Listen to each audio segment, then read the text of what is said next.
Hello, everybody, and welcome back to the Aviation RC New Podcast. My name is Joe. And I'm Matt. And today, I believe we're going to be talking about Depron, sort of some of the other extra steps you have to take, some of the other materials you need to bring into building with Depron, some of the design or build considerations that you have to keep in mind when working with it. Is that right, Matt? Yeah, I call it like roughly compositing, but a lot of people think of fiberglass and epoxy. And while that is traditional compositing, there are more than one way. There's more than one way to make a composite.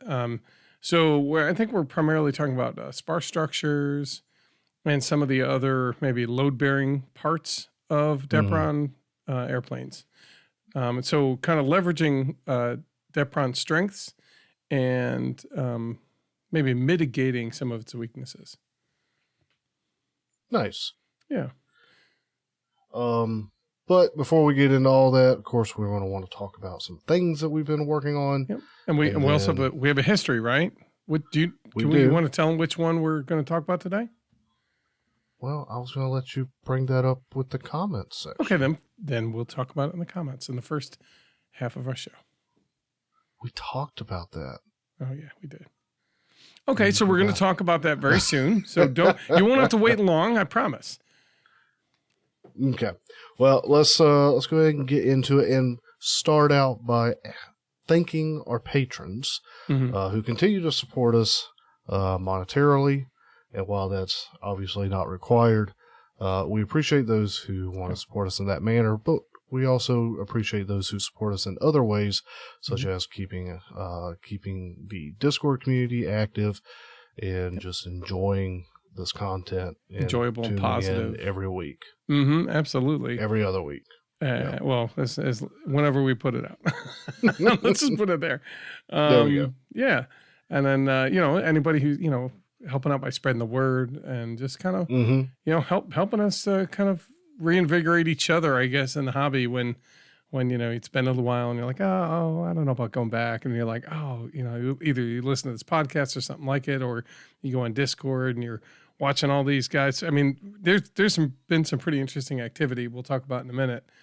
But it's definitely, every time I'm like, oh, I don't know. And then I look at the Discord, I'm like, oh, I need to go build something. I need to go get a plane in the air. Okay, so here's one thing I've been doing lately. What's that? And that is turning notifications off. I feel bad because I love our community, but it's not just our community. Like in Discord, I was never turning my phone off silent, or not just silent. Do not disturb, because I was getting. I mean, I've got our Discord that goes off all the time. Right. And I love it. Which is amazing. Awesome. So it's awesome, but I can't keep up with it. Well, it depends on which, you might want to silence everything, but maybe like show comments, or announcements. So you see when we're announcing stuff and maybe a topic that like right now, the 23 ARCN, gaggle build. So the group build for the Flight Fest 23. I know that's going to be one of those ones you may want to be like seeing when people are talking about something. But you can turn individual sections on and off. If you go into the I'm saying also if you're one of our people in Discord and you're like, this is a bit much, and each channel there's a little cog on the right end of the highlighted section when you put your cursor over it. You can hit edit channel, and in there you can change your notification frequencies and set it to whatever you want. You can also set the whole channel to mute the notifications like you have, Joe, and then go back into individual channels you want to hear from. And that's kind of what I think I've ended up doing, is actually generally muting most of the stuff, but keeping one or two channels going so that way I get occasional notifications that people are active. And then when I go in to look at the one channel, usually I can kind of scroll through the rest and just kind of see activity. Now that I've had a few days of my phone not blowing up, and again, it wasn't just our Discord. Right. Because I had our Discord, I had Ron and Tom's RC Playing Lab, I had my LARP's Discord, I had some other Discord, like everything is piping into the phone, plus 4 Gmail accounts that are linked to the phone, as well as YouTube that was pushing notifications, and Facebook that was pushing notification, and McDonald's that was pushing daily promotions. Right? Yeah, it's a lot. It is, and so you gotta kind of find the balance somewhere. And like I know you and me, we kind of check into Discord quite regularly. So it's like, I know if I don't hear from it, I know I'm going to check it later today. It'll be okay. Yeah. So I may go in and unmute a couple channels just to keep an eye on, now that I've had, like, I can leave my phone volume and buzzer turned up. Oh. And when it goes off, I know, that's something for me, not just a push notification that comes all the time. Yeah, and that's the other thing. You can set the notifications to be just for you. When somebody's saying, "Hey Joe, did you see this cool thing?" Or, "Hey Joe, do you know what's going on with Matt? Because he's crazy. I haven't heard from him in a while. Is he all right?" Okay, then that's one of those ones where you're like, yeah, you want to hear about those, but you don't need to hear about all the things that are going on. At least, not actively. No, and again, I don't want to discourage our community. I'm just but talking about some things for me. Like, my phone was just going off nonstop, so I had to, and not just with Discord, I had to mute a lot of things. Sure. So yeah, absolutely. I do want to go in and unmute 1 or 2 things so I can kind of keep up to speed on things. But I also check in. Like, I've got Discord on my work computer. I've got it on my personal computer. I've got it on my personal laptop. Like, I can check it. I do look, you know. Yeah. So, anyway. Yeah. So, and it's a good thing. And I just bring it up just in case because I've heard from some people who are like, I'll check in, just haven't heard from them in a while. I'm like, hey, is everything going all right? It's like, oh yeah, like everything's cool. I had to mute a bunch of servers because the general channel goes off like every 5 seconds, because that's where we tend to have like general discussions. They're just whatever. And they're not based on any specific topic. Usually we'll move them, kind of urge people to move them to a specific topic if it fits, but it usually starts there. So if they're getting all those notifications, I'm like, oh, absolutely. I said, what you might want to do is just mute the general channel and then go from there. And then kind of, that way you can at least see what's going on and be part of the community a little bit easier. and some of those people are like, oh, thanks. I didn't even think about that. So if you're in that party, give that a try and see if that works. We'd love to have you kind of be back as a more active member of the community, and, kind of bring your thoughts to bear. And, there's a lot of people who have a lot of interesting ideas or questions that you might be able to help them with. So we'd love to have your input.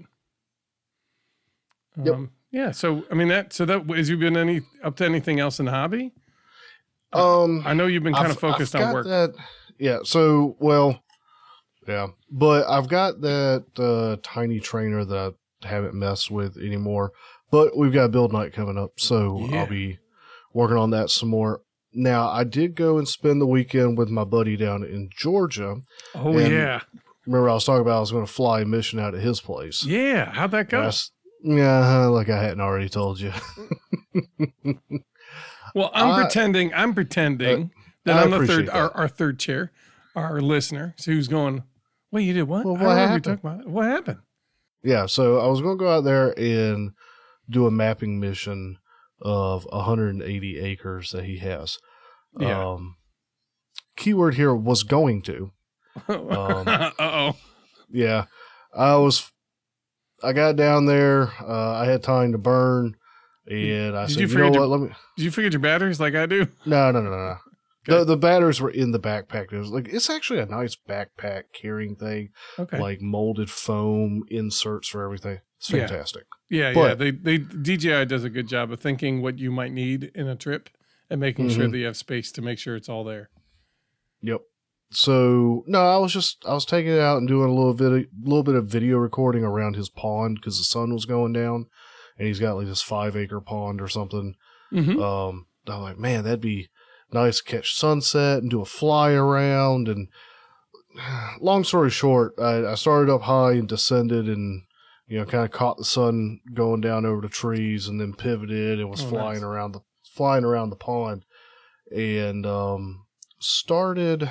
So I parked I was in his side by side or gator golf cart thing, and I parked it on a side trail, so I'd be out of the shot, which also meant I was flying blind. Oh. And it didn't occur to you that could be a problem? Oh no, it absolutely did. Okay, but I said, I'm relatively familiar with this pond. Like, I've been out here a couple times, and I still get to see on my phone, because you tie your phone into the transmitter and you see what the camera on board sees. So you can fly just like that. You just got to know what you're flying around. And I did. And it was fine so long as I was flying forward. It was when I decided to get fancy and turn the drone sideways and start flying to the left. Oh no!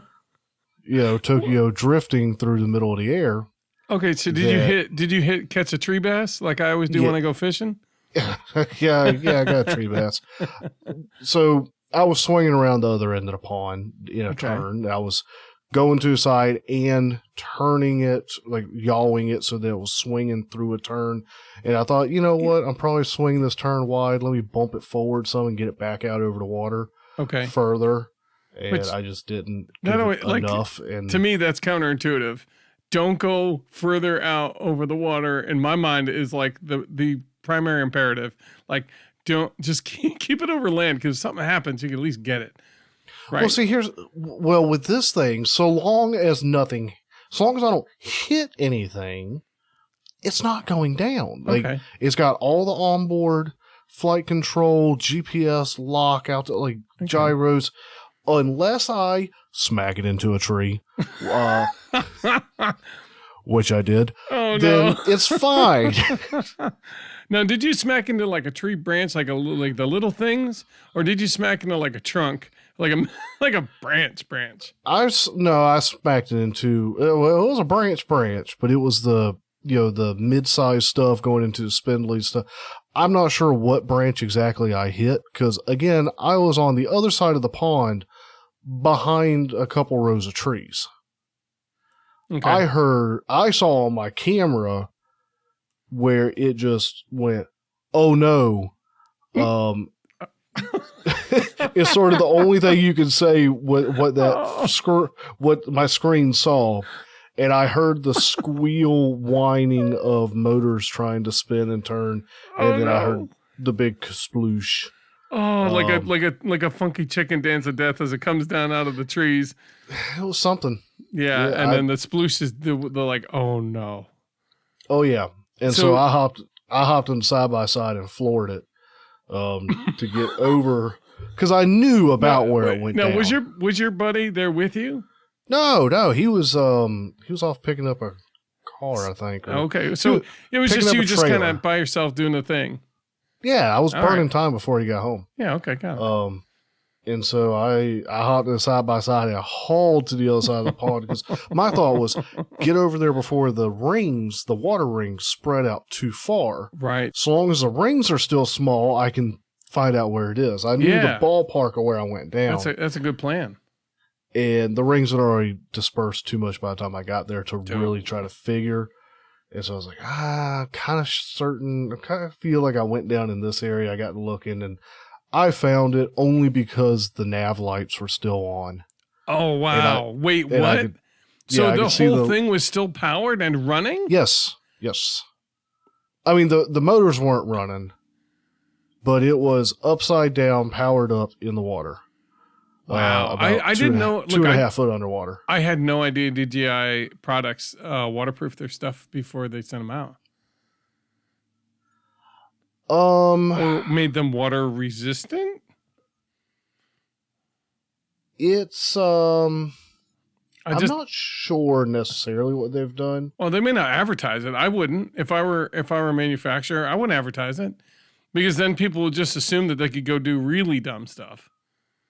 You know what I mean? And test it. It's like, no, I don't want you to test it. It's, waterproof it, because it means that when you go out in the rain, or it's light rain, when you start coming back, it's not going to fry the whole thing. Like, it's good for product longevity and, helping your client be happy. But yeah, I wouldn't advertise it, but I wouldn't imagine submerging it would it would survive for very long. Yeah, so I don't know. It it's had survivable. to have been. ESCs burn out immediately when they're put underwater. I mean, it's like a matter of about 5 seconds. Well, maybe, but the ESCs weren't trying to be powered at that point. I think the craft knew that it was shot, and I don't know. Either way, I found it upside down. That's awesome. In the muck, in the bottom of the pond, and the only reason I was able to find it is because the red and green nav lights underneath of it were illuminated, and I could see it glowing through the water. That is so fortunate. It is. And then I took it back. I immediately pulled the battery out, which I think is why I don't have footage, because I just pulled the battery. Right, because it didn't close out the file. I didn't tell it to stop recording. Right. And so it just hard cut the file, so the file's corrupt. Well, now you know what happens. Now, is it one of those ones, because I know some of the cameras will basically every 5 minutes close out the file and start a new one? Nope. It's one continuous. Okay. Yep. I think we talked about that before. I don't think that one come up. Because no, this is a proper video recording camera, so it's not doing that. Okay. So yeah, I took it back. Long story short, as much as I can. Shorter. I busted 2 props, but I had 2 spare props. The problem is I busted both of the clockwise props, and I only had 1 clockwise, 1 counter. So it was done for the weekend. I was gonna say, that ends your day. Yeah, unless there's a hobby store right nearby, or you can't buy those props at a local hobby store. That's true. Those are DJI props. I'd order them. Yep. Okay. But I've got props on the way. All right. Cool. And I let it dry out kind of that evening, and then I brought it inside so it was warm overnight to dry. Took it outside the next day, popped the battery, and the batteries were throwing errors, which one of the batteries was throwing an error before I crashed it. So I got to look into the batteries a little more. I may have to return one and get it replaced. Took it out, fired it up, was getting an ESC error. Mm-hmm. So, there was a problem, but then another night outside by accident. And that morning of drying, and I powered it up on Sunday, and it fired up and no problems. I mean, it had to warm up, but once all the electronics warmed up, it was good. And the residual moisture kind of... Yeah, so I think just some moisture was still on the ESC, and it was tripping it. That's still incredible. You lucked out. Yeah. Like I said, I don't know if it was supposed to survive that, but... In about 3 different ways, I feel like you lucked out. So congratulations, sir. You have your drone still, 1. It works, 2. Uh-huh. And, what was 3? And you didn't... I don't know. You didn't freeze to death trying to get the drone. I can't remember. If I remember, it was a cold weekend. It was a little chilly. I'll say he got home and found my. I got some. My dad got me some nice socks for Christmas last year. They're Duluth double thick. I got a friend of mine who works in there. Yeah, it's not like double thick wool. It's just a double thick sock, and they're knee high. Oh, that's so great. for the cold times, they're fantastic. Oh yeah, they are. He found those draped over the railing of his porch. It's like, Yeah, he's like, Joe in for a swim. Yeah, right. Oh man, I think that was a weekend I went camping out with the scouts, and it wasn't as cold as it was purported to be, but yeah. Anyway, that's cool. So I'm glad you're able to recover it. Seriously, it's one of those things. I mean, you have that moment that when you hear the sploosh, I mean, you kind of knew. You're like, oh no. I imagine I can relive every time I have that sinking feeling. That oh, I knew I was going to do something. I was taking a risk, and I just blew it. Well, the really not that it matters, but the really terrible part about it is, okay, if I dump any of my planes in the pond, that sucks. Mm-hmm. But this thing's like 4 or 5 times what I got in any of my planes. Right. So yeah. I need to not be doing that. It's not the cheapest. Well, I mean, it has a lot of safeguards that stop you from having that kind of accident in general. Yeah, you've got to really try to screw it up. And congratulations, sir. Now you know boy, how. howdy did I boy, howdy did I try. Go sideways in a way you're not looking. And that's right, because the camera's not looking that way. I was going for that awesome panning shot. And, yep. Yeah. Well, hey, look, yeah. I'm disappointed you didn't get to get the survey information, the photo survey of the 18. You said 80 acres or whatever it was. Hey, that just means I get to go spend another Saturday or maybe another whole weekend with a buddy of mine. So that sounds like a good plan. Yeah. Nice. Well, good. Yeah. I forgot you had a pretty active time in the hobby there. So cool. And then Thanksgiving hit. So there was that. Yeah. I was going to say, like, I would love to have said that, I've been having a lot of things that were kind of up in the air.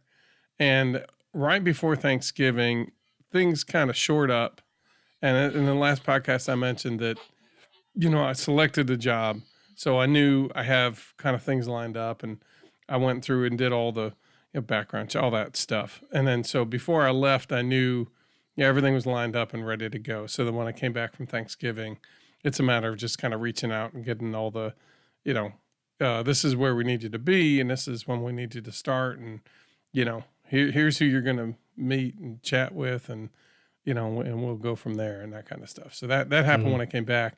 But I chose to take Thanksgiving break and go visit family who, it's a 12-hour drive to get to Connecticut, which is where most of my immediate family is. And so that's a trip I don't normally have the fortitude and luxury to take as far as, time off and time for the kids to be away from school and all that kind of stuff. So, I had them basically take one day out of school so we could, take the drive back on Monday.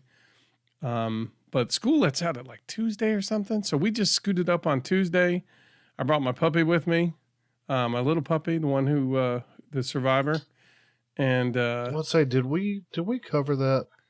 I think we did, that right before, I think it was like right before I recorded or earlier that week, my biggest puppy, he passed from cancer. So I brought the little guy who's kind of wondering where his buddy was. And so we just went on our road trip, and he handled it super well. Basically, every time I needed gas, he needed to use the lawn, and we had a Red Roof Inns are fantastic. They're pet friendly. Is the one I was in. So, and he was a good dog. He just kind of curled up with me on his little dog bed on the bed. And we just kind of snuggled up all night, and he was, everybody was happy to see him, and it was a good trip. And he was no worse to wear for the car. So now the car will not be associated with vet trips only. Nice. Yeah, which is good. Even today, I was going to the store or something like that. So I'm like, hop in. He's like, okay, let's go. So he's going to be my Roscoe Pico train at this point. Time with Dad. Yeah, that's it, right? He's going to have that. So, so while I was doing that, so I didn't really do a whole lot since we last talked about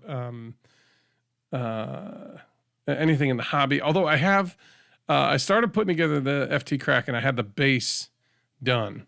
So I had all the tape, and I joined all the pieces that are the bottom half of the plane. And I have to say, it's a big plane.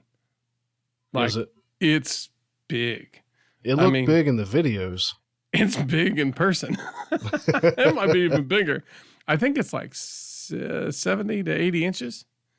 Okay. It's the wingspan. So it's like two 30-inch sheets and then two 20-inch, like a little bit less than both of those, but not by much. So it's big. So I put those together, and then I formed up the spars, and I put all the different parts and pieces, and I'm like, oh, I can't fold this up until I have the design.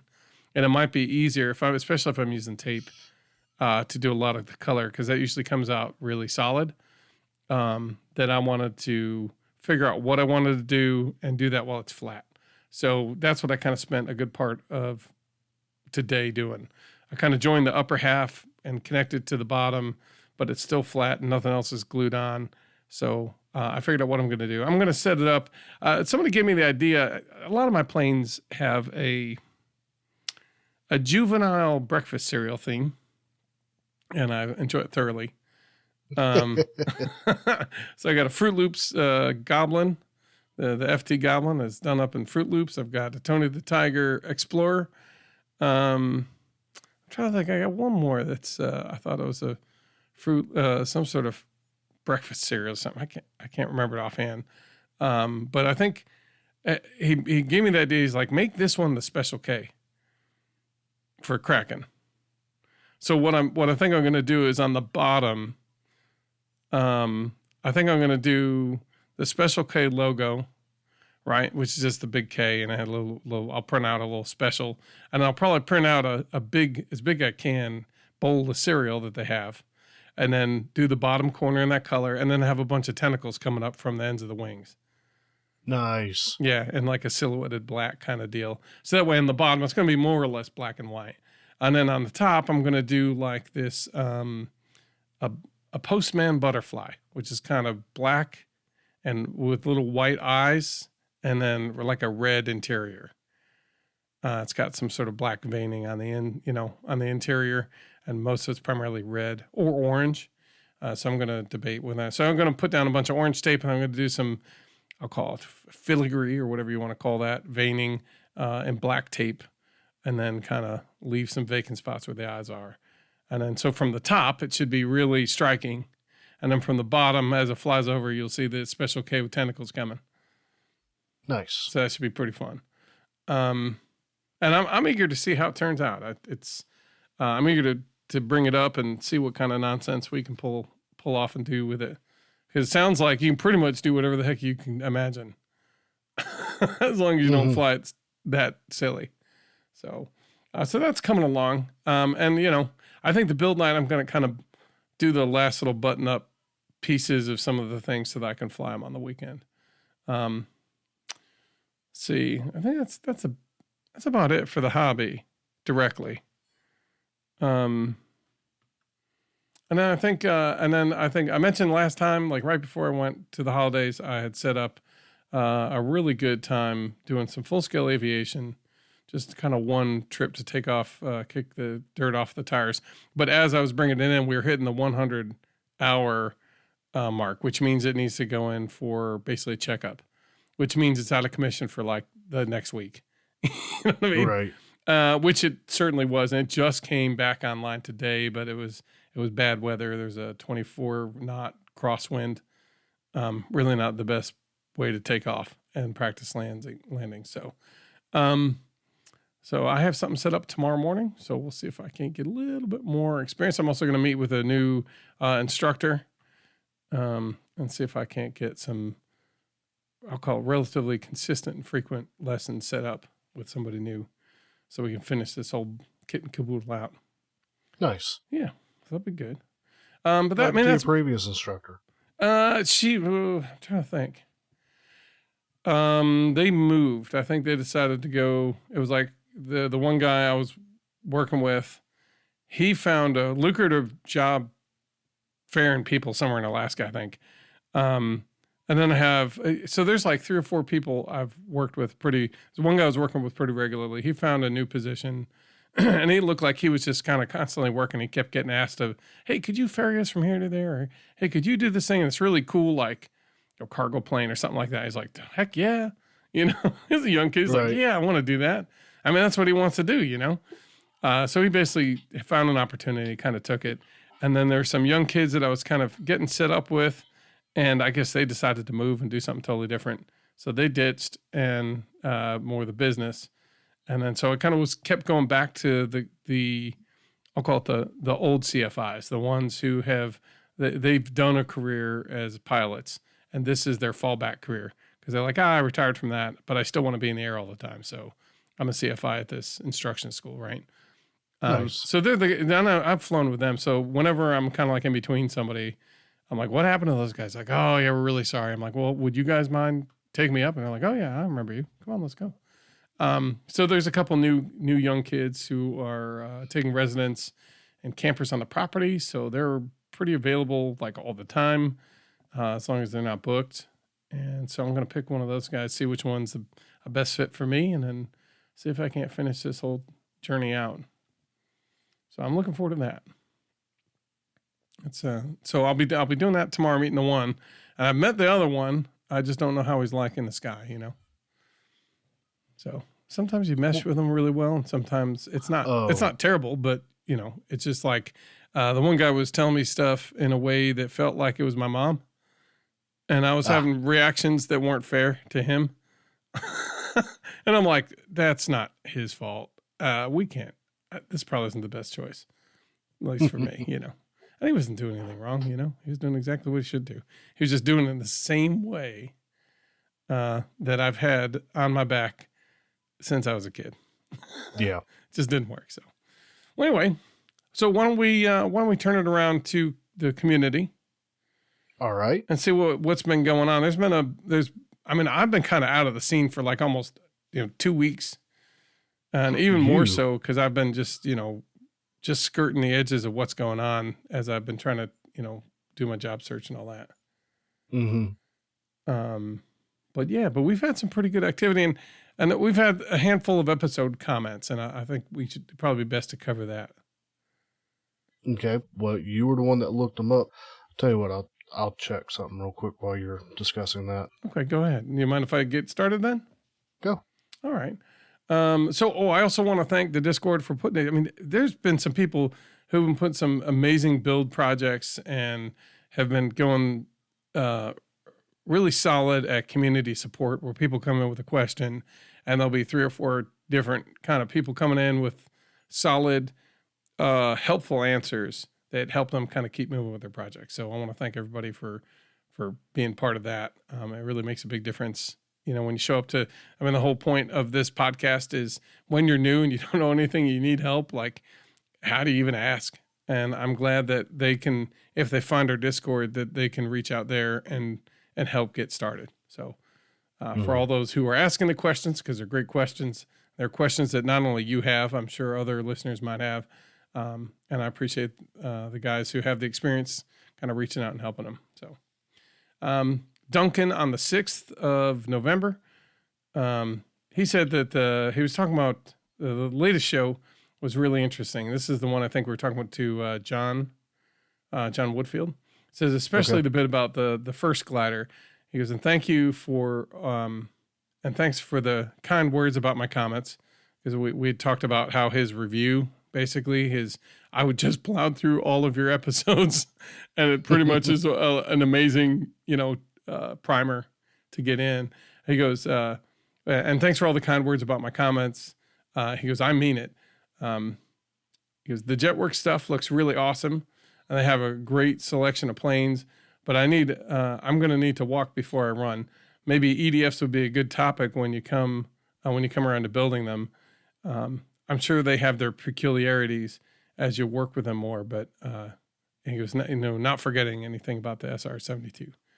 So appreciate that. That's actually a good idea, that as we both kind of put EDFs in these projects, talk about the pluses and the minuses of using EDFs on a project, because it's a different flying style typically. Well, you don't have prop wash. Yeah, you don't have any prop wash, and they tend to spool up speed wise slower. So there's not as hard a punch. Maybe that's probably the best way to put it. So you have to kind of plan. If you can't just kind of go, oh, I'm getting close to the ground, maybe I should, no, you need to start spooling back up pretty quick. Like if you think you're getting close and you need to get some speed in there, you're going to have to give it some speed before you get to the last minute. Whereas some prop planes, you can just gun it and you're out. So what do they say? If you're thirsty, you're already dehydrated. Yeah, it's already too late. Exactly. It's just like that. So that's a good point. And I think we'll talk about that. Maybe we can even get, see if we can't get an EDF manufacturer to chime in with maybe some helpful tips or even get them on. We'll see what we can do about that. But yeah, that's going to be in, I don't know how long it's going to take us. Thinking. I know, right? Well, it's not that wishful. We'll see. So we'll talk. That's a great idea. So thank you very much, Duncan. Tench745, Brian, he said, listen to episode 62. He goes, did Joe pull up the B-36? And the earlier version was 6-engined. and the later ones added 4 jet engines for a total of 10 power plants. And Joe, do you have an answer to that? He is correct. The B-36 Peacemaker is what we'll be talking about here in a bit. I was going to talk about last episode, but I didn't think we were recording, and then you ended up recording. But yeah, I realized. But thank you. How much space there was going to be in between the one and the next, and I was like, and there was a bunch of news. There was like some really big. I felt like newsworthy items. One, letting people know about the build night that's happening yesterday, based on the release of this episode. Mm-hmm. And there were a couple hobby related and aviation related things that happened. I felt needed to get out there. So, yeah, again, it's good. Just, so that's what I'll be talking about today. Okay, cool. Is that one. All right. So that's our history segment. So awesome. Tony, Flying Tiger, he said, in relation to the last episode, I talked about the history of the P-63. He said production P-63s still utilize the auto door style canopy. I had this, I guess it wasn't really clear when I was reading through the material. It was only the single D variant prototype that had the bubble canopy. The rest of them all have these car door style doors. And he provided a picture, which is very, very clearly displays what that looks like. He said also the rcgeek.com is a good resource for scale modeling techniques, as well as rcscalebuilder.com forum. So he goes, you have to pay to post, but there's a ton of really good information that you can just kind of get on and look through.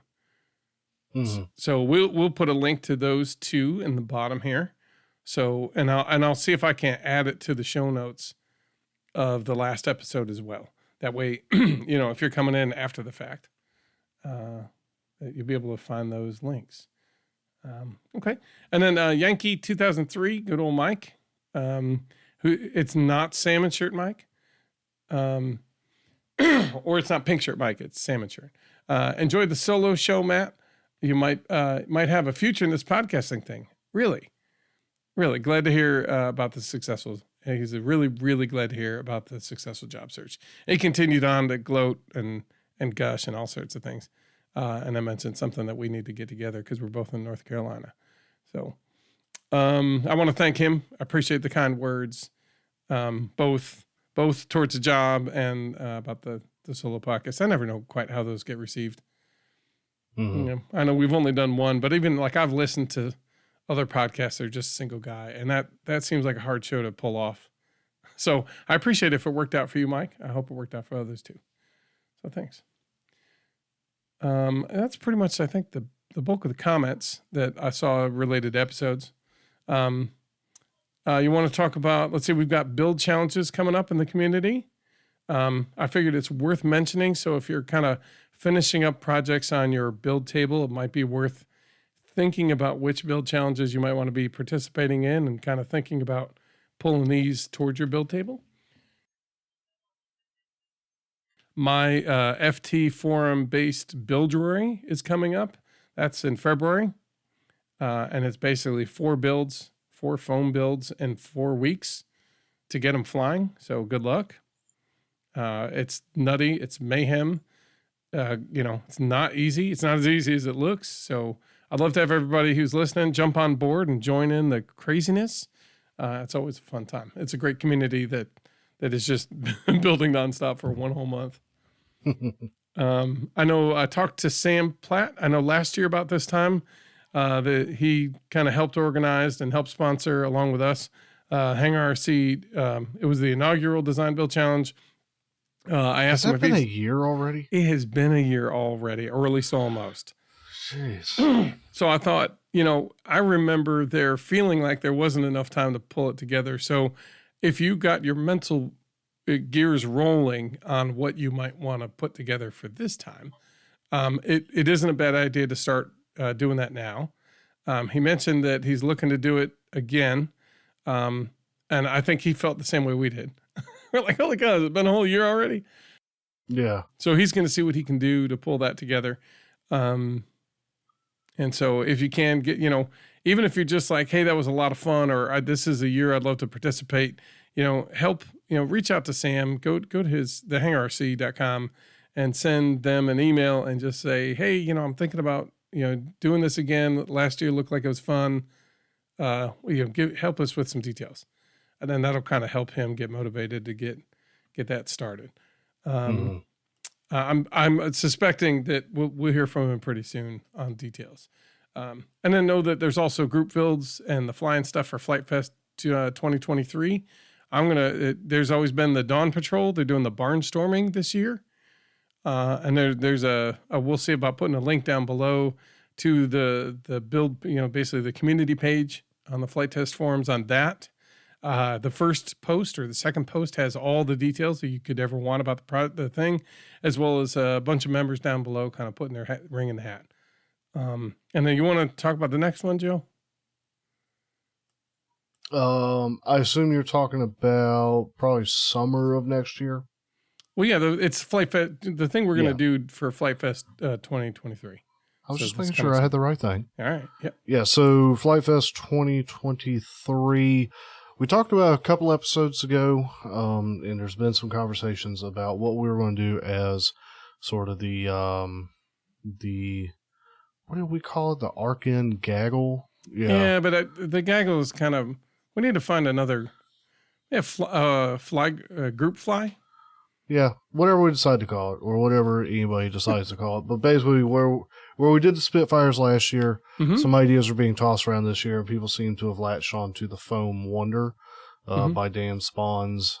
And I said we'd hold off until after last episode was posted for any kind of additional feedback or anything on that. And there's really been nothing else much said on that front. So we'll go ahead and call the Foam Wonder the Aviation RC Noob Flight Fest 2023 fly-in plane.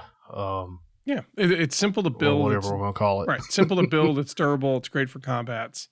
You can customize it pretty simply for the type of look you want to add. And we're going to see what we can do about adding our little flair. But that'll be for a future time.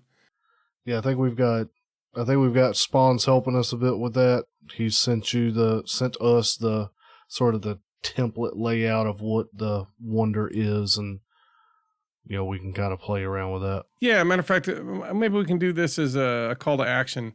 I sat down and put together using that. He gave me like a quick little two view picture, and it's basically a plan and a section, a side view.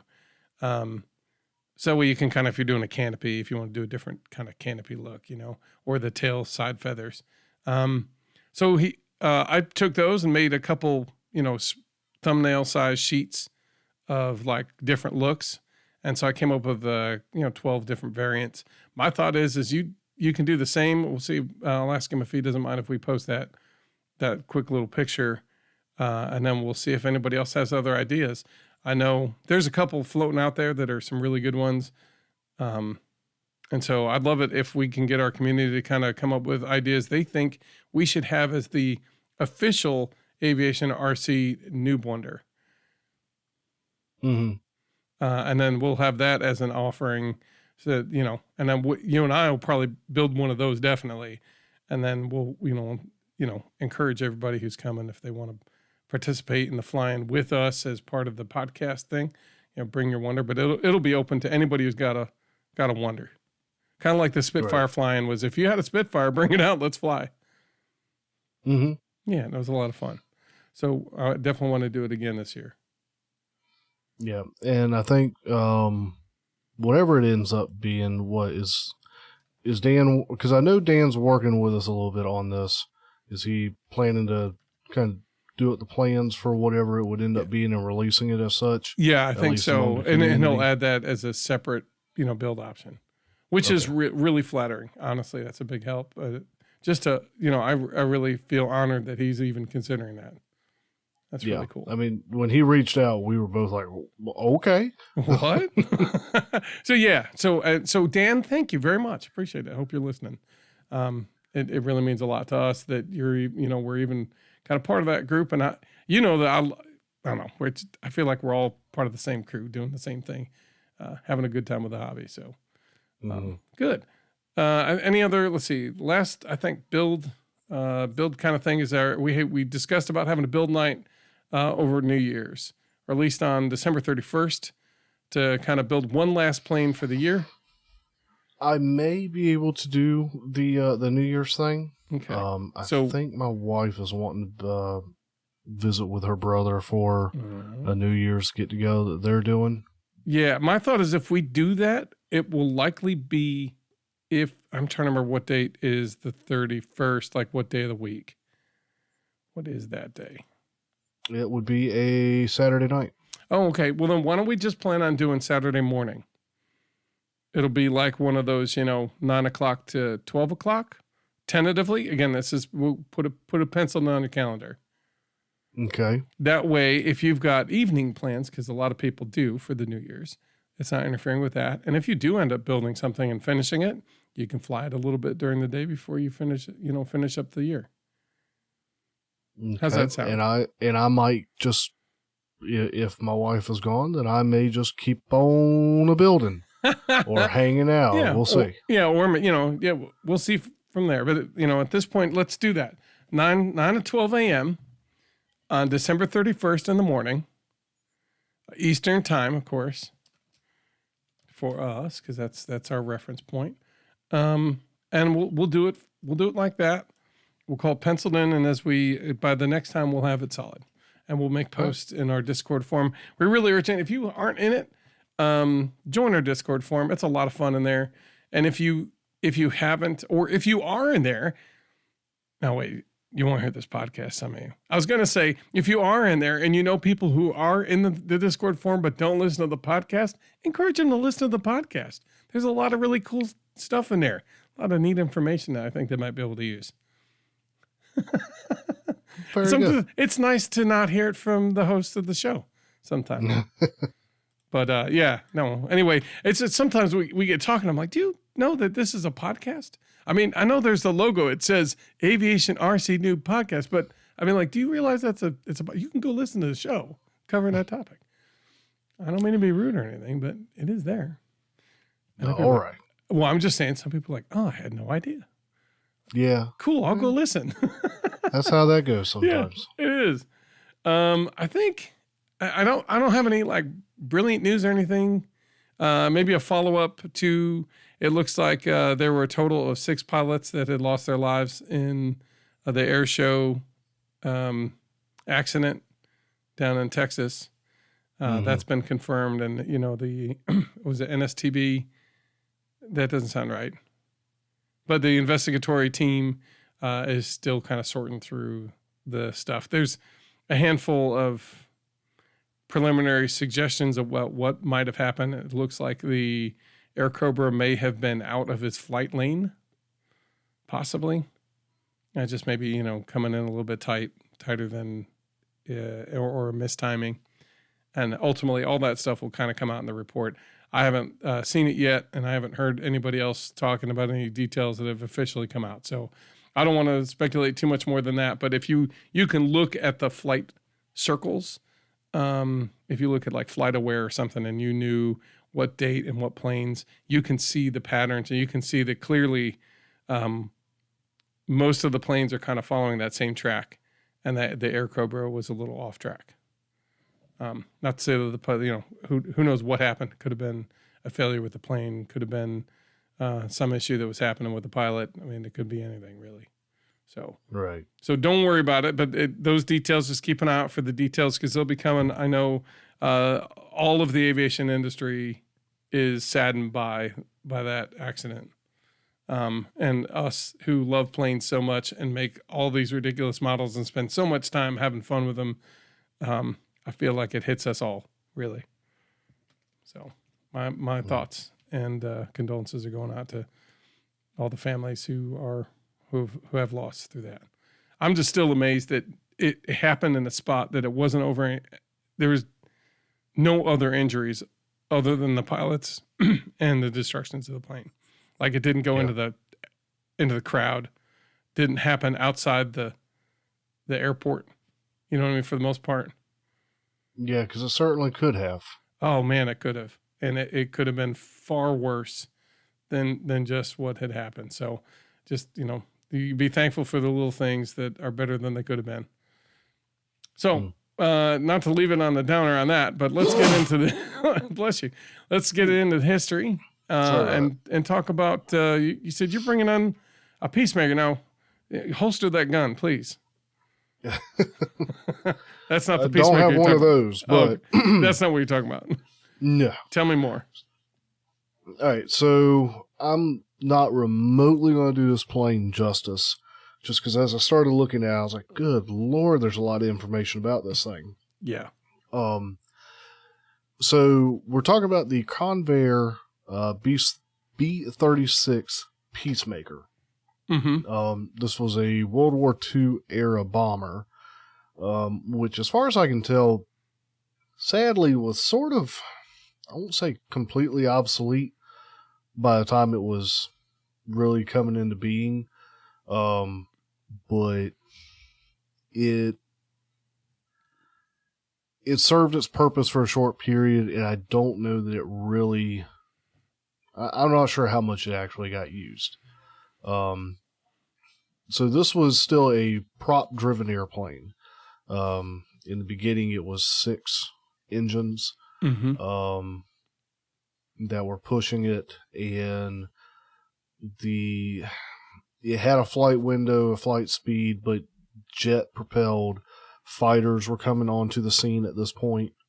Even as the war in Europe was wrapping up, and we were moving more into the Pacific realm. When did it kind of come?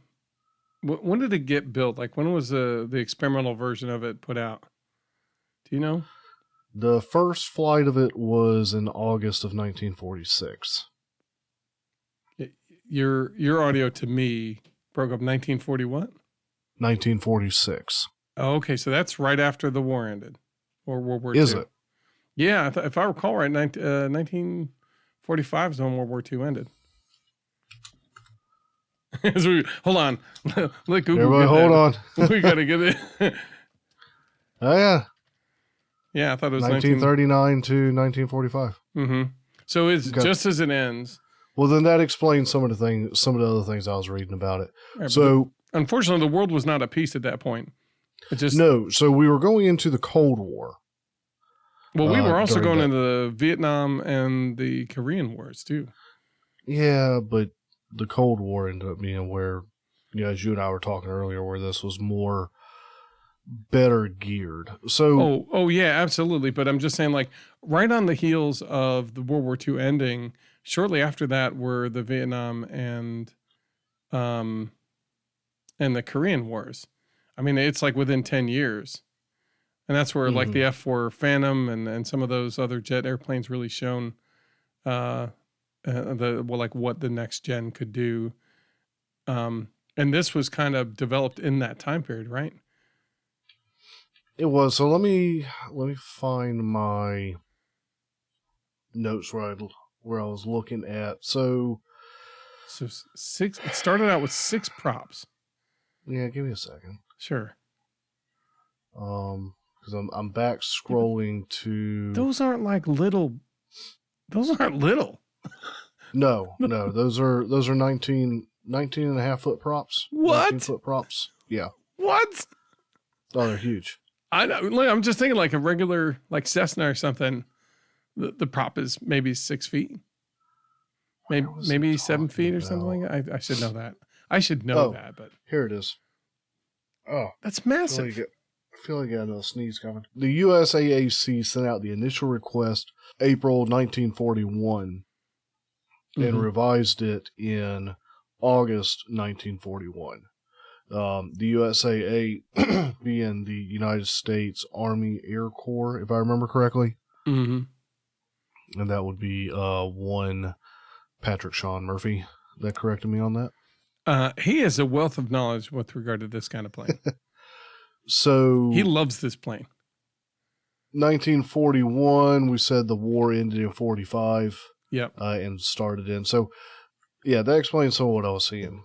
Let me just start at the top of my thing and start going through. Yeah, I did. So, yeah, go. No, you're good. First flight, August 8th, 1946. Entered service in 1948. It was retired February 12, 1959.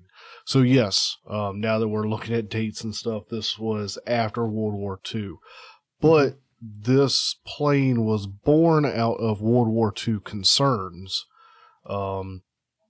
specifically that Britain might fall to the German Blitz strategy, which would leave the United States without forward bases to fuel their bombing operations on Germany.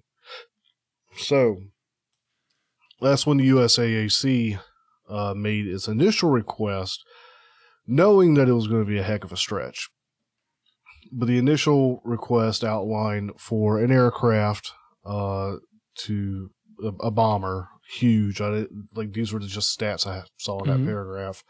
450 miles per hour or 720 kilometers per hour top speed. 200. That's moving. It's moving pretty good for a prop plane. Well, I mean, that's as fast as most of the fighters, like the Spitfire and, some of those planes, they were topped out at not much more than that. Yep. 275 mile an hour, 443 kilometer per hour cruising speed, 45,000 foot or 14,000 meter service ceiling, and 12,000 miles or 19,000 kilometer maximum range. Whoa. Right. So, truly intercontinental. The objective there at the time would have been to be able to fly from the United States, go over the Atlantic, do their bombing runs, and fly back and land without refueling, because this plane was it ended up not being capable of in-flight refueling. It could only be refueled on the ground. What kind of bomber, what kind of payload or fueling bomber, basically? You'd have to have another one of these to fuel that one. Essentially. I mean, that's a lot of fuel that carries. It's got to. It is. And I don't know the size of the fuel tanks, but it's nuts. Now, 4 months later, the USAAC revised their request due to the technical limitations or the technological limitations. It just wasn't going to be able to be done. So their refined expectations were 10,000 mile range or 16,000 kilometer maximum range. And this would be the first bomber with an unrefueled intercontinental striking range, enough to fly from the east coast of the USA to Moscow and back. You put that in there, didn't you? I did. Okay, I didn't remember putting that there. I know. It had a 10,000 pound, 4.5 kilogram or 5 ton bomb load. The cruising speed was to be somewhere between 240 and 300 mile an hour, or 390 and 480 kilometer an hour. Cruising speed with a 40,000 foot or 12,000 meter service ceiling. Man, it's up there. Right. And so the purpose of that service ceiling was to get them out of the range of the majority of anti-aircraft guns. Right, at the time. And at the time, that 40,000 foot service ceiling would have only been within range of one German flat cannon. Oh, wow. That was rarely deployed. Right. So they keep it relatively safe. And the actual, that's really relatively slow speed as far as its cruising speed. When you think about it, that's like half the speed of most of the fighters that would be put up towards it. Yeah, but look at the size of this thing. Come on. What do you want? Well, let's talk about the size.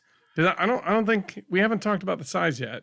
Well, why don't you go through what you've got written here about the engines and the let's go ahead.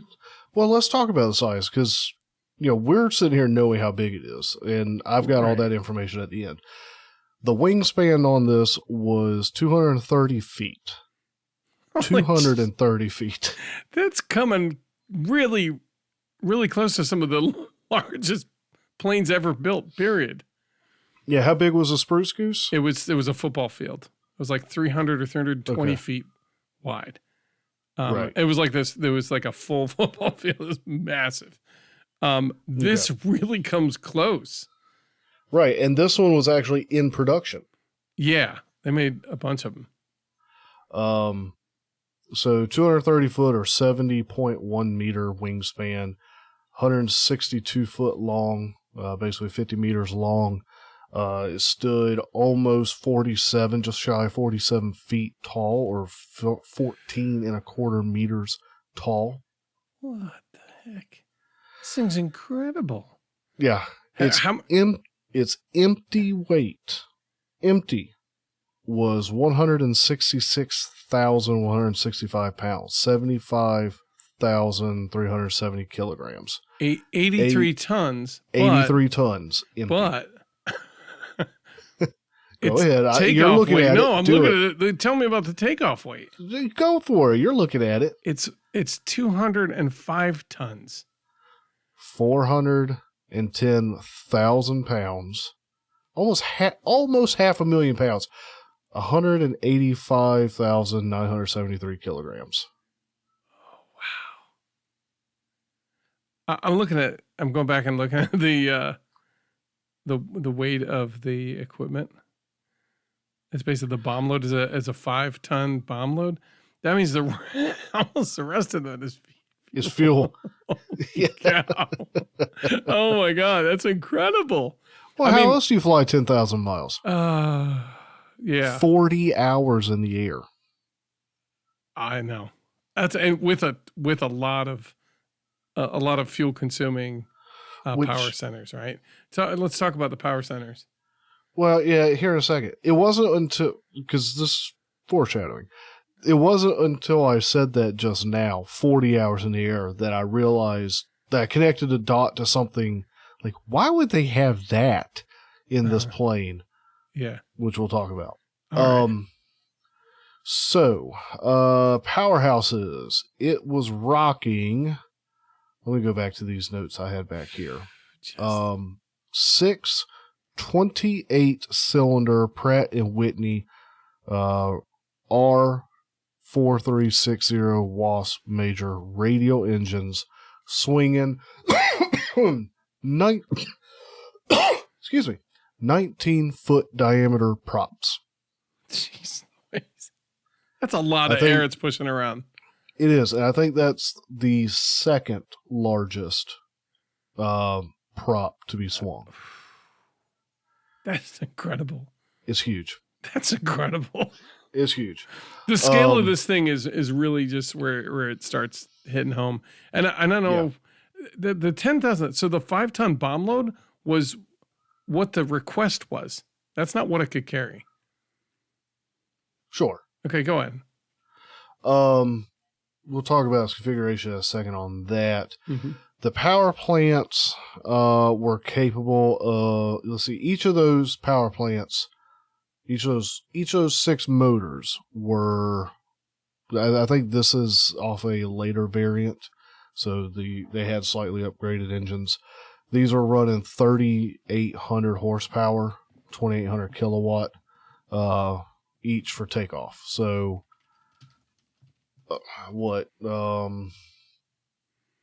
3,800 times 6, or 38 times 6 is 180 and 24. Yeah, it's so like 20,000. 20,400 horsepower. Yeah. Right. Now compare that with like a Spitfire, right? The Spitfire, not the Supermarine, just the regular one. The Merlin engine had 1,000 horsepower, a little bit more than that, but just letting you, I mean, let's put it in comparison, okay? And even the Supermarine Spitfire was 1,700 horsepower. All right. There is no comparison. But I'm just saying, look, you got to get a perspective. Like, this is a massive, massive plane. It is. The motors were mounted in a pusher, not tractor configuration. Reason being, pusher configuration, you don't get propeller turmoil over the airfoil. So you have a cleaner lift. You have a cleaner profile. airstream over the airfoil. Yeah, more consistent lift profile. better lift profile, which this plane had to have for its size, its range, its efficiency. Right, to reliably carry so much weight. So far. Again, you got to think, too, the range of this thing. Yeah, you're basically saying, I want to build a glider, but it's got to carry a bunch of junk. Yeah. However, the resulting lack of sufficient airflow over the engines led to engines overheating and bursting into flames. So oh, no. that was a problem with these. They did have to keep an eye on that. Later models, so even as these were coming out, planes were already moving away from the turreted fortress bomber styles because jet fighters were coming onto the scene. And they were moving at speeds that it didn't matter what you had. Right. So most of them had done away with all but the tail gunner and maybe the top gunner. Right. They had really reduced the amount of guns on these things. And then with the coming of air-to-air missiles, the turret cannons largely were just done. Right, they became ineffective. Right. So then with the coming of jet engines, in order to have better getaway speed or better target speed, so we'll talk about here, 4 jet engines were added. This is what Tench was talking about. 4 jet engines were added to later models, and older models were retrofitted with the 4 engines. Oh my God. This improved takeoff performance and dash speed over targets. So for takeoff, they had more power for getting off the ground quicker. And then when they were on their targeting runs or their bombing runs, they could engage the jets for more speed, so they were over their targets for less time. The engines were the jet engines were then shut down for normal cruise speeds to conserve fuel. Well, that explains the difference in speed. Like during cruise, it's 230, but boy, when we need to push it and be a fighter, not a jet fighter, but a fighter speed, we go to 460 with the jets turned on and full blast. Louvers would close off the front of the jet engines while they were not on and in use to reduce drag and to protect the engines, the jet engines, from dirt and debris. Yeah. So that was interesting. They thought about that. Yeah, last thing you want is your engine to blow up before you get to use them. Yeah. Uh-oh. That's good thinking. So I'm going to read this. Now, I'm going to read this straight off the Wikipedia page, essentially. Okay. The B-36 had a crew of 15, as in the B-29 and the B-50, to pressurized flight deck. This is what I was talking about earlier. Why would they have this? But 40 hours of flight time. The pressurized flight deck and crew compartment were linked to the rear compartment by a pressurized tunnel through the bomb bay. So these planes were obviously flying at altitudes that the cockpits, like anywhere people were going to be, they had to be pressurized. So they had the cockpit, they had this back area that was pressurized, and they had a tube that that went through the bomb bay that was pressurized. In the B-36, movement through the tunnel was on a wheeled trolley pulled on a rope. Because, again, conserving space, so they just had to lay down on this trolley and pull themselves through. The rear compartment featured 6 bunks and a dining galley and led to the tail turret. And I was like, why do you need 40 hours in the air? Yeah, 40 hours in the air. 40 hours in the air. Yeah, you're having a whole... That's why it's crewed by, crew 15, I think? Jeez. 15. Yeah. You had to have pilots that could cycle out. You had your gunners, you had your crewmen, bombardiers, and, those planes, they would always have, like, a mechanic or an engineer on board. And actually the wing, what do we want to say? The chord, the height of the wing. Is that the chord, bottom to top? Was the chord depth. Okay. It was big enough that the chord is to the leading edge to the trailing edge, but then there's the height. Okay. Okay, So basically the height of the wing. It was big enough that during lower altitude flying, an engineer, when it didn't have to be when they didn't have to be in pressurized conditions, a crewman could crawl into the wings to perform repairs if he had to. Wow. Mm-hmm. I mean, all around, wow. So what about the armaments? Let's see. You quoted this thing as wanting 5. Where did you see this thing wanting 5,000 in bombs? No, that was right. No, that was in the beginning. The USACC, the initial request was for they revised it to have a minimum of 10,000 pound bomb load. It's in the God. Right. Okay. Right. That's why okay. And that's why I mentioned that. And I'm like, wait a second. There's like a big gap between what it needed and what it had capacity what it got, for, right? So let's talk about the armaments. Yeah, so his armaments was a gun, one remotely operated turret with two 20mm M24A1 autocannons. Well, yeah, it has to be remotely operated because if you have to go through a trolley to run to the back of the plane, you're never going to get there in time. Well, that's where you have people stationed back there. I'm sure, yeah. So, I don't know. I'd have to see how that was mounted up. Bombs. Let's talk about those requested 10,000 pounds in bomb capacity. Try 86,000 pounds. Oh, my God. With weight restrictions. Holy cow. 72,000 pounds normal. 72,000 pounds in bombs. This plane was capable of carrying, I think, the first of our Mark 16 hydrogen bombs. So the early atomic weapons were massive. Mark 17 thermonuclear hydrogen bomb. It's at Castle Air Museum. Yeah. Our earlier nuclear weapons were massive, and this plane was part of its purpose was to be part of the nuclear flying armada, essentially. Yeah, to that era or to that order, where the heck? I was finding that it was used as a nuclear test aircraft in the sense that this the NB-36H Peacemaker variant was originally the XB-36H, so they changed it to N, was fitted with a nuclear reactor for trials as part of a nuclear test aircraft, NTA program, to test the viability of an onboard nuclear powered bomber from July 1955 to March 1957.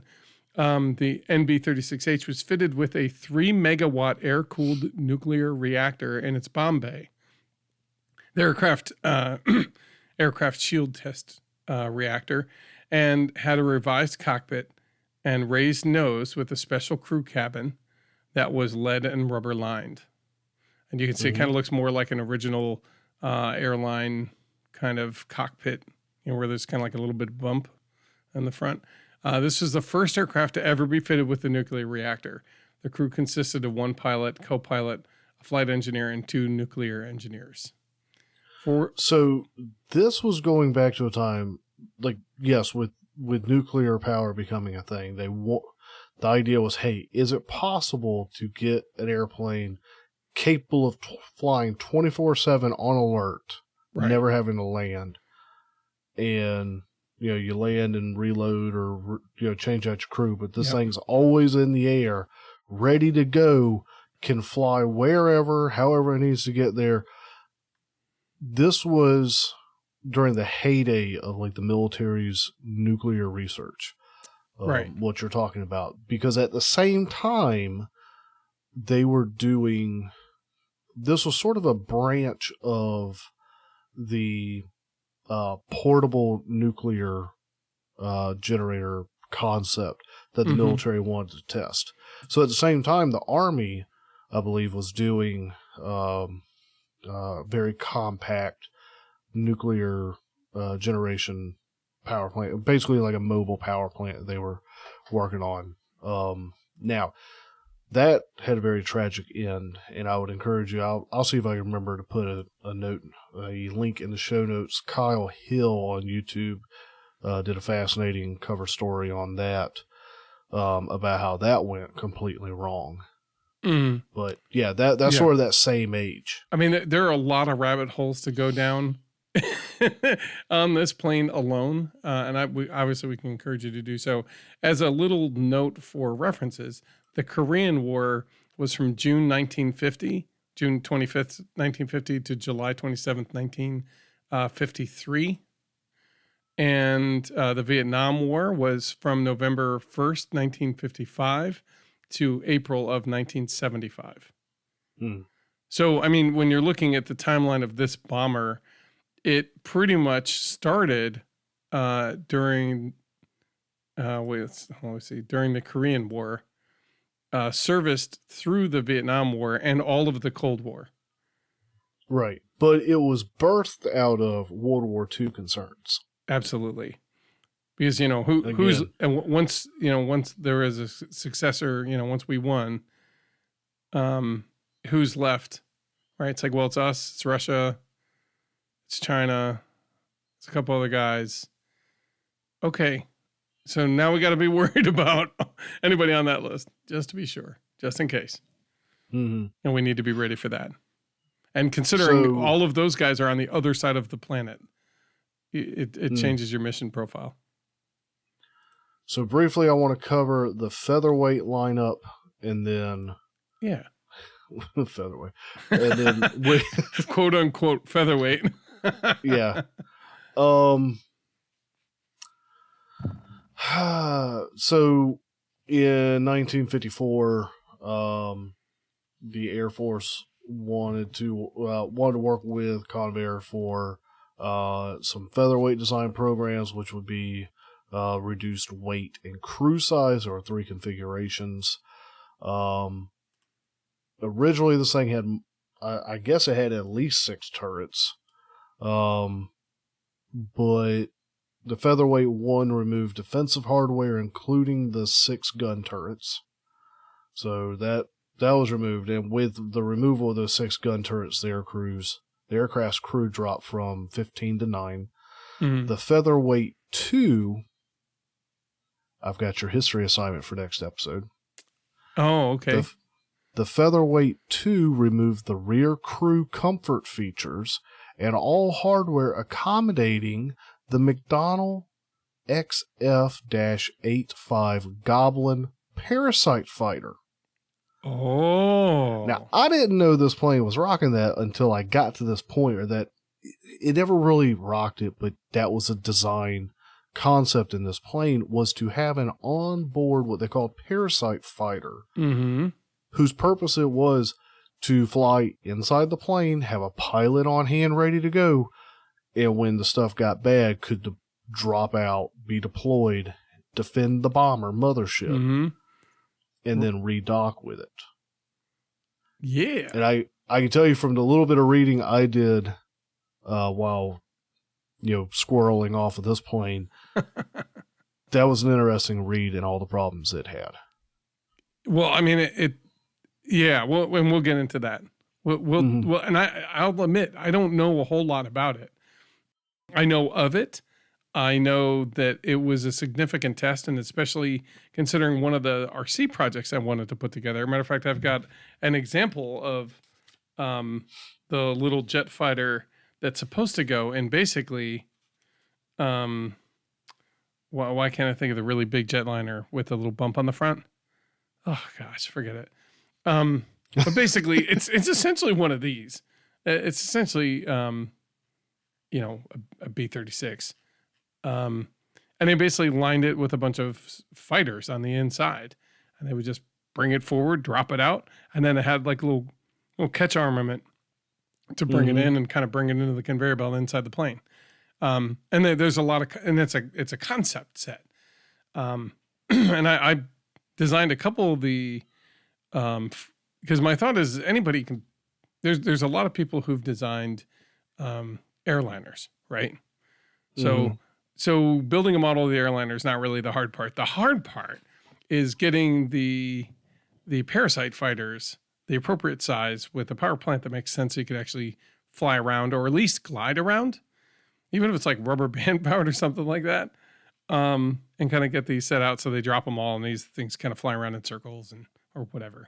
It would be really cool because this is one of those things like, boy, it would be amazing if by Flight Fest 2023, if I figure out how to do these fighter jets, these little fighters, like, okay, everybody is going to, here's a bunch of, you are assigned number 1, you're assigned number 2, and these are going to drop out.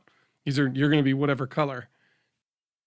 And then, as I fly this large airliner in circles over the field, dump truck, just literally have during combat, just dump a bunch of these. Yeah. Flying dump truck, basically dump a bunch of these out the front or the back and deploy them all. And then have people fly it around and try to have it fly back and catch in and retrieve at least one, But, so the idea isn't dead. This one, actually, the model that I showed you, Joe, actually flies really well. It just, okay. I don't know if it's so small. It's, looks like about 9 inches maybe by 4 inches or 5 inches.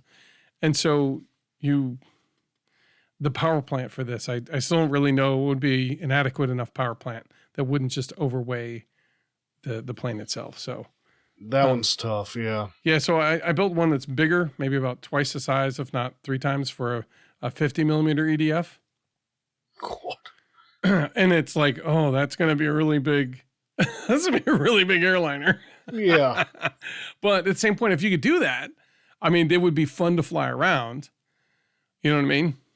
And the little 50 millimeter EDFs actually have a really solid power plant. That's a really good thrust ratio that if you just, small batteries, all it's designed to do is go out and take a couple of attack shots and come back. Either it succeeds or it doesn't. As an RC craft, And then if it's like, if it doesn't, and if it just glides okay, it's like, it'll let it glide. Just watch where it goes. It'll run out of battery in about 2 minutes.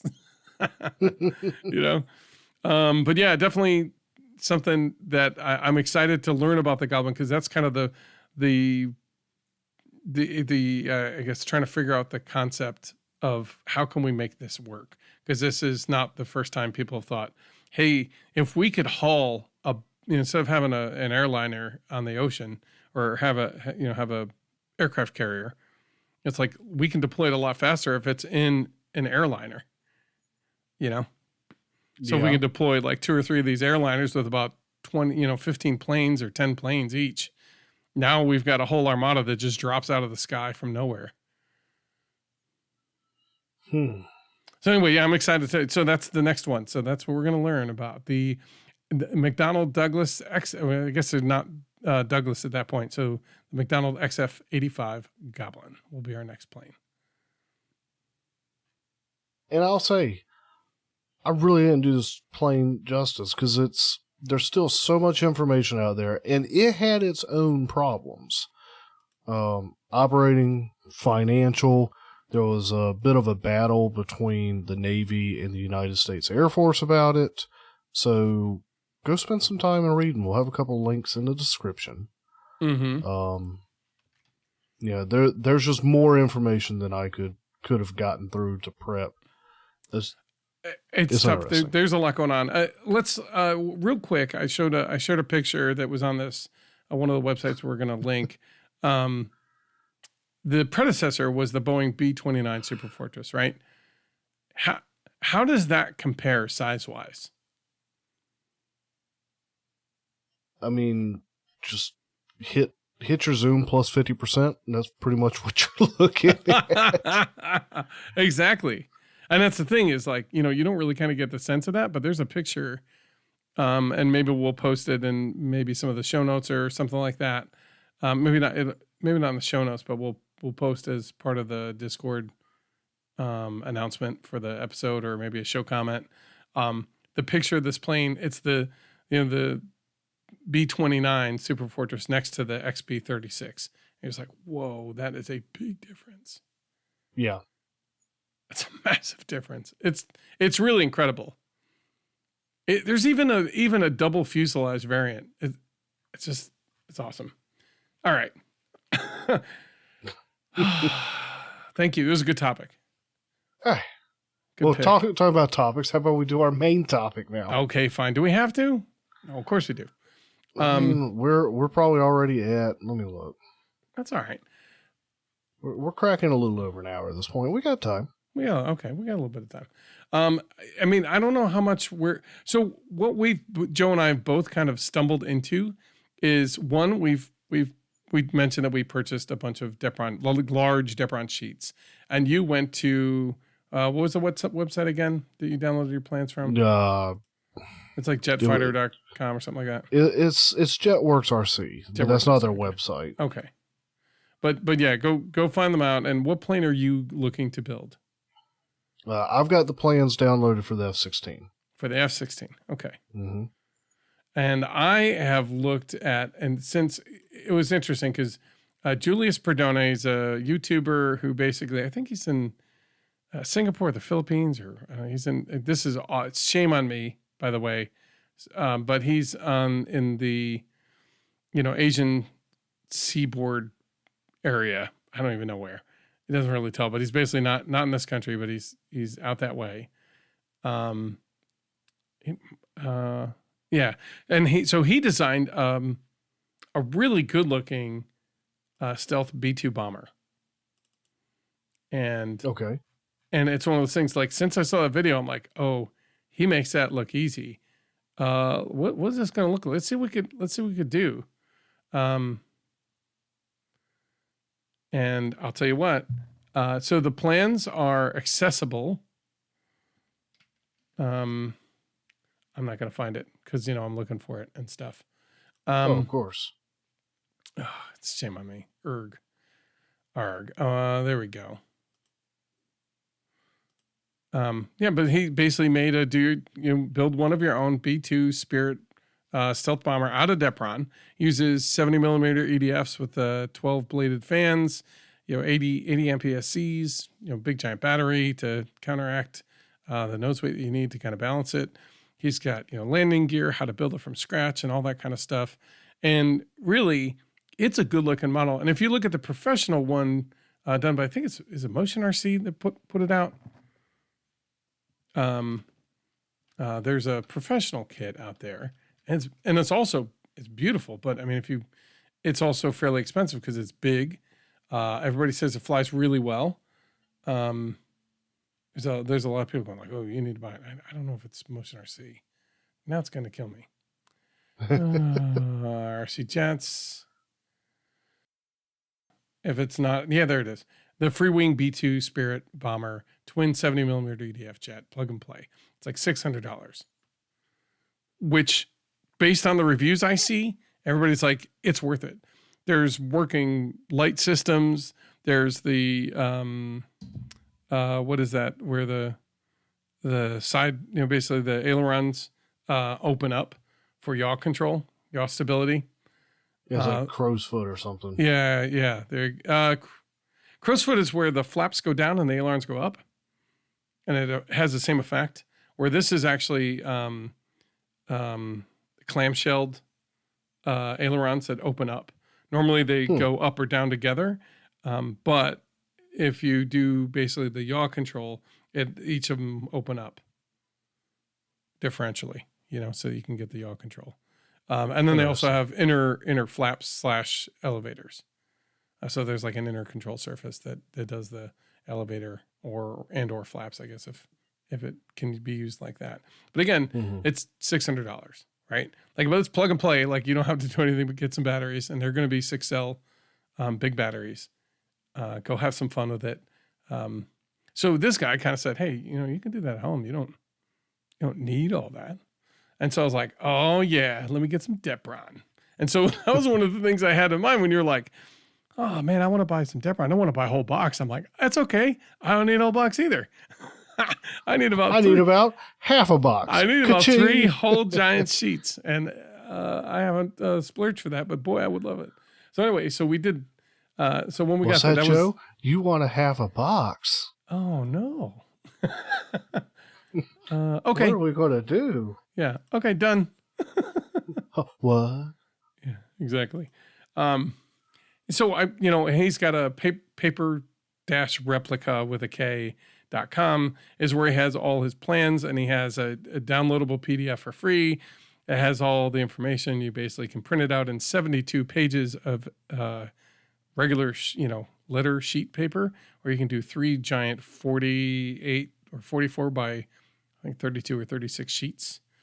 And we'll see if which way I have to print that.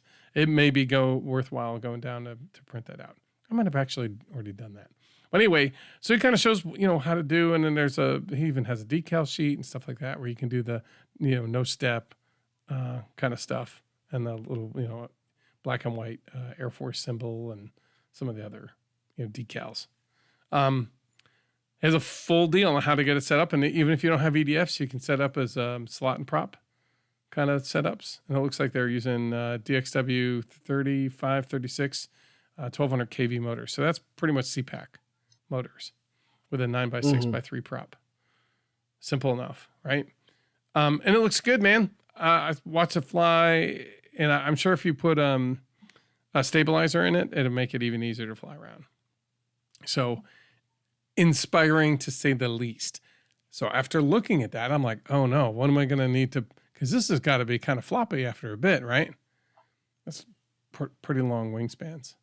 And so I looked at what I need to reinforce it. So I need to get some thin plywood, like 1/8 sheet plywood, either balsa or standard stuff. And it seems like really the spot where you have the engine sit is really the only 2 spots that he basically reinforces the spars. So I'm surprised. And then he also has a handful of short, and he has a couple basically wooden formers for the wings as they get out towards that outer section. And so the outer sections are fully removable.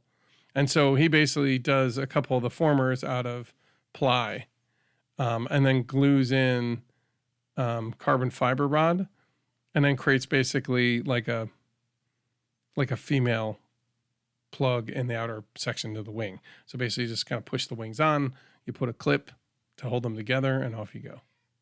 Right. So it's basically kind of melding those tubes and the carbon fiber in with the cut formers, as well as the spar reinforcing, which I imagine you could probably do with coroplast relatively successfully with probably a lighter carbon fiber. So I might play with that. Maybe. Because it'd be nice to have what I want to do is make sure it's pretty stiff. Right. Well, I know the plan that I'm looking at basically just calls for carbon fiber. So there's carbon fiber rods and some carbon fiber tubing that's needed. The tubing will be used at the elevator location. Mm-hmm. If I remember correctly, tubing's used at the elevator for... Oh, yeah. There's rods that go in the elevators or that assist with it, and then go into the tube that's in the horizontal/vertical stabilizer, and that allows the pivot point. And then there's carbon fiber tubing or rod that goes in the wing, that's basically serves as the wing spar. Okay. And that's sort of the main reinforcements with the 16. Now, do they seem to be mounted kind of against the Depron, or are they kind of like, is there like a channel created that they're kind of stuck in? There's a slot cut, and then the rod sets down into it. Okay.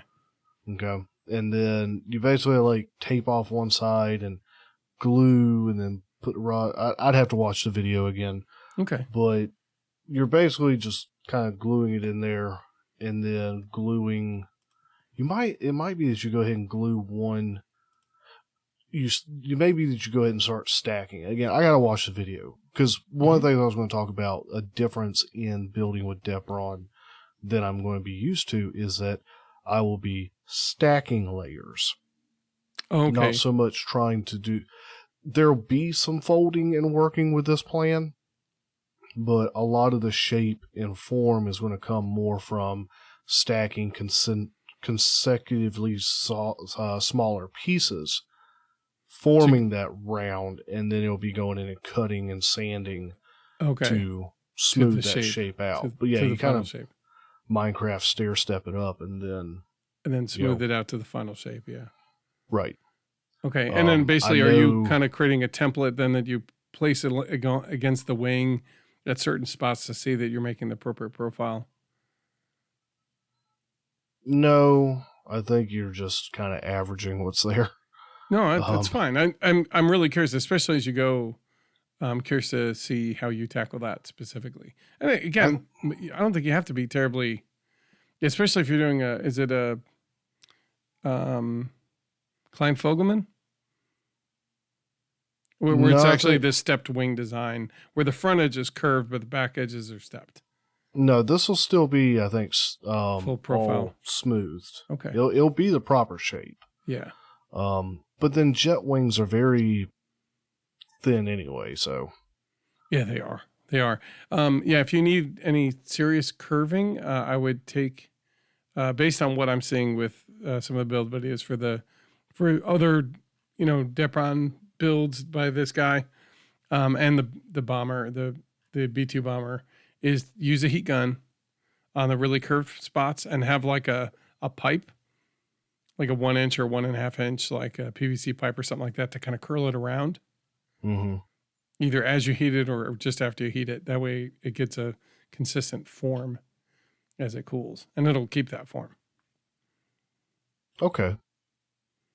So as in, like, if you're looking for like a serious curve, you might want to do it that way or try.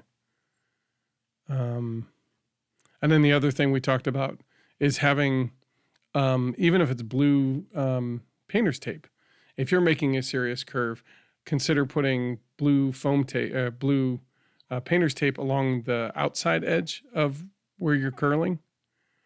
And that basically makes sure that the foam doesn't end up snapping, Mm-hmm. as you give it shape.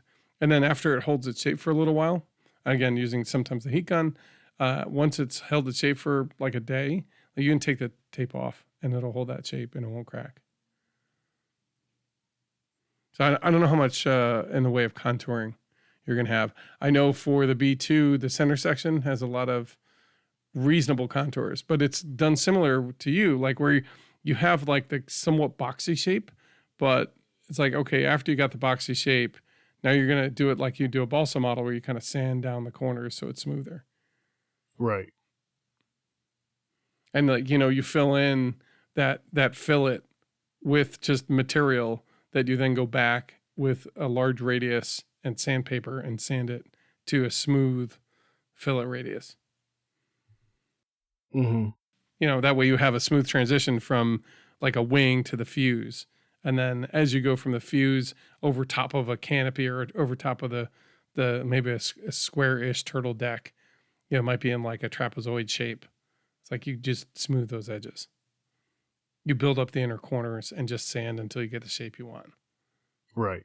And that seems to be a lot of how Depron building is. And that's very different than what we do with our foam board, the Dollar Tree foam board stuff where it's got paper on both sides. You can sand it like that, but you really kind of, where the paper is, it tends to be a mess as far as sanding is concerned.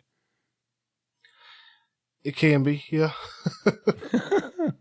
So I think that's why it tends not to get done. And we're using the composite of that paper with the foam for part of its strength. So with the Depron, there's no composite that way. So you end up relying, just like on a main plane, like a full size plane, you're relying on the spar strength. Like you said, if you double it up, you're getting extra strength there. You're basically relying on the spar strength to keep, generally speaking, to keep the shape and the rigidity. And then really the skins are just like in just like an aluminum airplane. Like it's just an aluminum skin. It doesn't have a terribly large structural value. It's there more for aerodynamics. It's not entirely true, but So the Depron being used on parts of this model, the outer skin, it's not a structural piece of the model oftentimes, I guess Right. is what I'm getting at. Whereas in the foam board, the way it's made and the way it's constructed, it's like a monocoque design where the actual shell is the structure. So that's true to an extent. I know with mine, if I do an EDF, if I do the EDF plan, which I probably won't, especially first go, EDFs really aren't on the horizon for me right now. Mm-hmm. Then I cut out the layers that are going to stack and make the fuselage, but it's got this channel that's left in the middle that you then, it's got some stand-up O-ring kind of effects, Mm-hmm. octagonal, that are then going to mount in there, and that's sort of the mounting housing for the EDF. Okay. So there can be some sort, but even that's like largely reinforced as the fuselage is wrapping around it. Kind of reinforcing that. So, I know the F-16 has fuel tanks that I think they're ejectable fuel tanks, but the variant allows for fuel tanks to sort of be on the shoulders of the F-16, like behind the cockpit on either side, sitting on top of the wings, hugging the fuselage body. There's these almost like bladder tanks that sit on top, and those will be, optional with this build. But if I put them in, then those will sort of be like that skin kind of thing you're talking about, and those will have to be their own structural support. Like there won't be anything beneath them supporting them. Yeah, and I guess if there's really not a lot of aerodynamic load on it, you're really not going to run into too much issue. Mm-hmm. As a side note, the B-2 bombers, no matter which one you go with, they're going to be really big. They're going to be Kraken size. The free wing one, if I were to get the plug and play, that is set at 86-inch wingspan, which is taller than me by a lot. And Julius, let me get it right. Let me say his name correctly because I always goof up. Of course, it's not right there. Julius Perdana, Perdana. That one is 100 inches. Okay. That's really big. Yeah. I mean, so the outer wing, the little outer wings sections come off on both sides. Mm-hmm. So you basically have an inner 50-inch section that you have to tote around. But I mean, it has all the landing gear on it. So it's just, roll it around, put the wings on top, and kind of slide them in it when you're ready to fly. Yeah. Okay. Ish. We're going to see. I'm eager to see how this comes together. Looks really, I don't know. I'm excited. Because I think this is where you have a material like Depron shine pretty well. Yeah. Well, and may take this opportunity because the last time I tried to make the Depron wing, I did it with, I think, the 3mm that we had, and I ended up making my cord thickness too thin. Oh, so, right, yeah. Yeah, and I may revisit to make the arrow. Yeah, it didn't give you the stiffness that you needed. Mm-hmm. I mean, it's still sitting up there on top of the bookshelf, but yep. And there's ways to remedy. I mean, he covered kind of ways to remedy some of the flexibilities in some of the surfaces, like control surfaces. If they're too wide and too flexible for what you're trying to do, you just put a small skewer or a small carbon fiber rod embedded diagonally. From where the control rod is, that part to the other opposite corner, basically. And he says that will then create a rigid control surface. And I was like, oh, thanks. And I didn't go back and do that. So shame on me. But this is really. So I know that in addition to Gonna be big. what we've talked about so far, what we hadn't talked about glue yet, have we? We talked about it when we talked about Depron, but let's talk about it because there's options. Right. And I know foam tack to be an option. One could argue Elmer's glue to be an option. Mm-hmm. Foam tack probably being the better of those two just because it's going to set quicker. Yeah, and he said that there's two. There's one in a plastic bottle and one in a metal tube.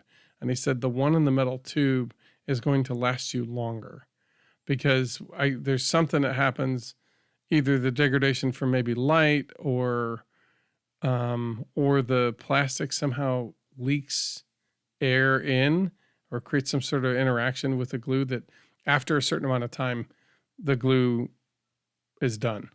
We're talking about foam tack? From foam tack, from the plastic container. He said the stuff in the metal container, you're going to actually have it last a lot longer. It doesn't have that issue where it's basically slowly but surely curing. Okay. Once the foam seal once the seal is broken.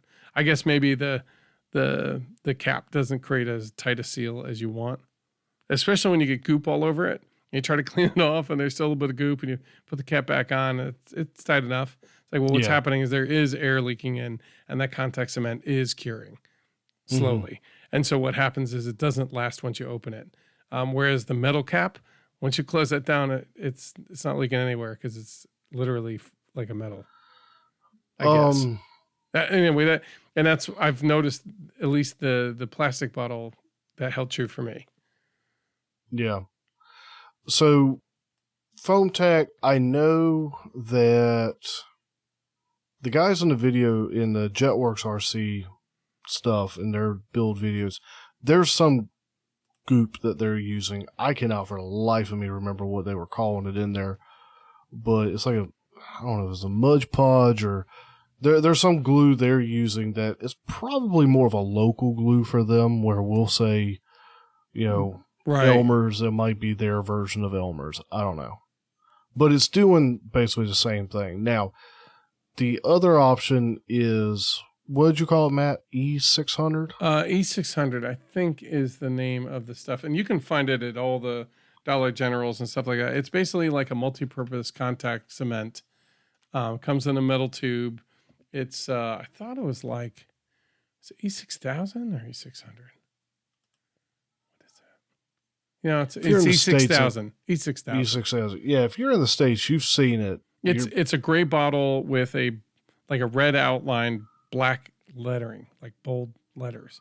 Mm-hmm. It's in everybody's parents' junk drawer at some point in the past because it was just you just have it around. A cheap glue. It's very similar to shoe goo. And it's basically it's a multi-purpose kind of thickish viscosity contact cement. And so basically what you do is you put it on the one surface. You don't want it so thick because it will, in the thick level, it will dissolve a little bit of that foam. And that might be part of how it ultimately does its job. But basically you put enough on one side, you mate the surfaces together so that the glue gets on both contact locations, right? Then you pull them back apart and you'll let them tack up. Typically takes about a minute, much like foam tack. And then when you put it back together and you hold it, you give it some pressure and it, give it, I think, another 30 seconds and it's done. It's not fully cured, but it is now. You can leave it and move on. So they were operating similarly in the build video, so it may be something similar to that. And it's also, that's another one that's in a metal tube effectively. You can get it in other ways. Like there's, I guess, extreme tack. There's like a spray bottle. There's a fabric adhesive version of it. And there's a bunch of different variants, but what you want is the standard multi-purpose, craft adhesive or contact adhesive. Mm-hmm. You get it pretty much anywhere. It's like about $9 right now. I'm seeing it on Amazon for $9. I know if I go to the Dollar General, it's about $6. It's how much? About $6, I think, or less. $6 a tube. Yeah, because you're not paying for shipping. You're picking up yourself. Right. I could be wrong, but it's that's the ballpark, and it's a pretty big tube. It'll last you a little bit. Okay. Anything else on what? You've got another glue or two, I'm sure. Yeah, I would have to give me a second because well, that's the other thing is you got to use that. You got to think about if you're going to adhere plastic, right? If you're going to put Coroplast against Depron, you've got to figure out which glue. I think the contact adhesive doesn't matter. It don't matter. You basically rough up the plastic to make sure there's something for it to adhere, attach around, basically. Right. Just a light scuffing will be probably enough. And then you kind of almost like brush or roll on that goop adhesive. And you do it like in a thin sheet on both surfaces and let it tack up and you press it together. It's not going anywhere. And now you've got a good mating surface between the Coroplast, which has a really rigid strength in one direction. And then it also has tubes that you can add stiffness if you want to put carbon fiber in there. And I think he said, either white glue or even like, what is that? Super glue. Put super glue in there just to keep it in its spot. The other thing he said, epoxy works. I thought I've heard that epoxy works pretty well with Depron. It's not the best, but it works. Especially when you're mating those kind of two surfaces. Because epoxy stays wet for longer, gives you a little bit more working time. Yeah. I'm trying to think if I've got other adhesives here. Yeah, I've got the ones I'm looking at are for submarine. Okay. Well then, leaving glue.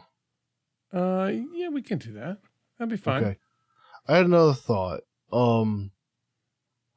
Have you, and this me asking you, have you or do you know that there should be, maybe, probably should be, definitely shouldn't, whatever, considerations around vibrations of the motor mount?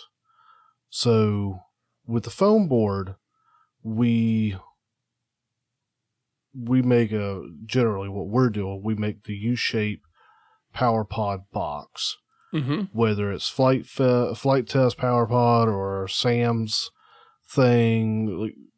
Generally, there's basically that same basic concept. There's a U-shaped box that we're gluing at right angles and all this, so it's all reinforced and it's strong.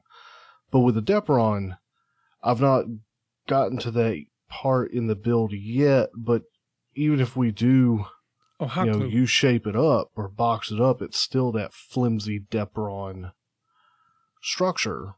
Do you know of anything that needs to be taken into, are the vibrations an issue as far as thrust, center thrust line, or does the Depron give in any ways that had to be accounted for? Is my question making sense? It is. It may not be something we have an answer to yet. I don't, and I'm looking up some quick kind of quick responses to. Thanks, Joe. No, because I'm. What the problem is it is flexible enough where it will absorb some of that, but I don't think that's entirely what you want. I mean, you want something pretty rigid. So I think what a lot of people do is build kind of like a wooden box, or at least a plate and a stiffener, like the front plate that the motor attaches to, and maybe two lighter plates that basically get glued to the Depron walls, side walls maybe, and then basically that adheres the motor to the Depron in a way that's stiff enough to kind of distribute it across more of the airframe. It's almost like if you're going to do the front and back metal mounting plates and bolt through to pull those two metal plates together. I was saying more like a U shape where the motor's on the bottom of the U. Yeah, but what I'm saying is if you're, say, doing drywall or something and you were going to mount something, and you do a plate on each side and bolt them together, that's what you're talking about, sandwiching the Depron. and then you're kind of connecting to that. Yeah, you can. Yeah, that's one way, definitely. And then ultimately that creates something solid for it to adhere to. I know a lot of people stack like 3 or 4 sheets of Depron and just use the adhesive And just call it good. Yeah, and call it good. And then basically glue that wooden plate to the front of it. You know what I mean? And then that way the bolt, the wood allows like the metal screws or bolts that hold the actual motor on. It gives them something solid to actually adhere against, and so it doesn't pull through, because if it's Depron, it's going to pull right through. But basically the rest of that, the Depron stack is solid enough, and the glue surface is big enough where the firewall itself will stick on. That was the other thing that we didn't mention, hot glue. But basically hot glue works really well. If you have high temp hot glue and it's cranked up, you might melt a lot of the foam that you're putting glue onto. So if you have a variable temperature hot glue gun, that'll probably be better for using with Depron. Or like the low temp hot glue might be better for Depron. Yeah, I've definitely melted my Depron a bit. I've melted my foam board a bit. Yeah. I mean, it's hot. Hot glue's hot. Hot glue's hot. Ow. Hot glue's hot. Ow. Every time in the build light, somebody says it, and everyone's like, yeah, it's hot every time. Every time. Got to keep reminding each other. But yeah, I mean, if you want some ideas, actually, here's a way. Like I would go and look at other Depron builds, because they're in RC groups and a couple other modeling places. Look at how the motor mounts are made with Depron. And you'll have I feel like you'll have a really good handle as to which ones work. How solid do you need to make this, right? Mm-hmm. Because I mean, the good news with Depron being flexible is if there is a little bit of vibration, it's not gonna like shatter the whole thing. Right. So, yeah.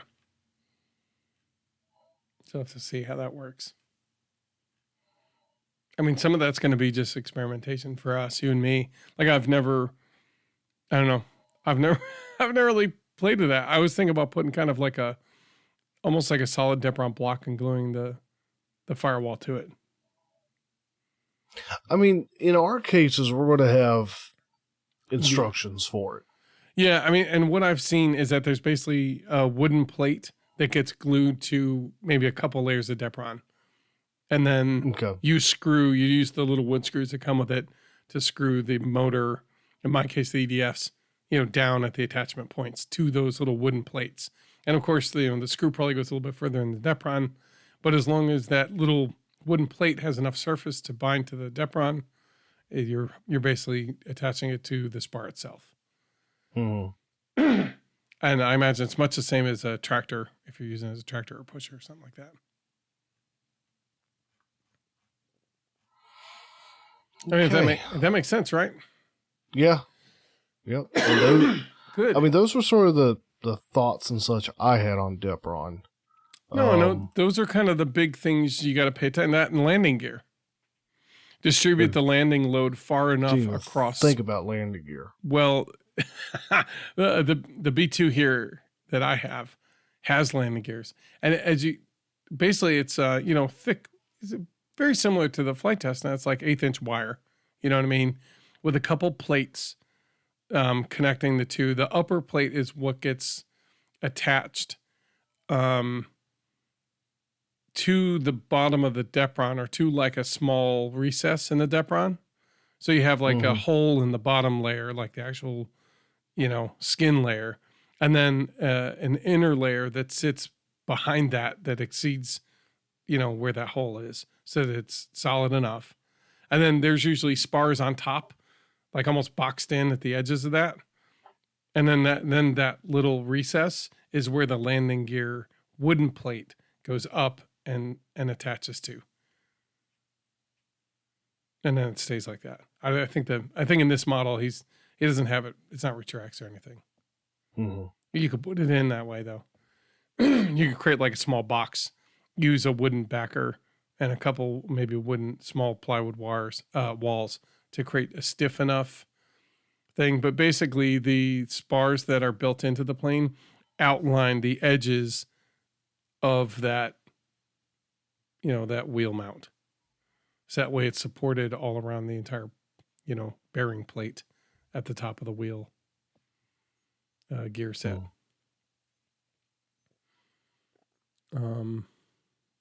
Yeah, because what you're trying to do is basically you're taking the thrust from the engine and you're trying to pull that thrust and put it to the main spar of the plane to transfer that load throughout the rest of the plane, right?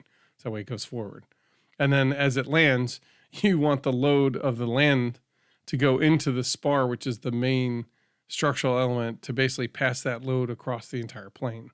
So it doesn't just crush the one spot. Right.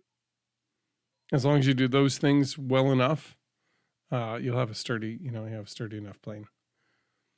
But that's kind of why he uses plywood at the motor mount on the underside. So that way the strength of the spar carries out, and it also gives it a solid place for the motor to mount.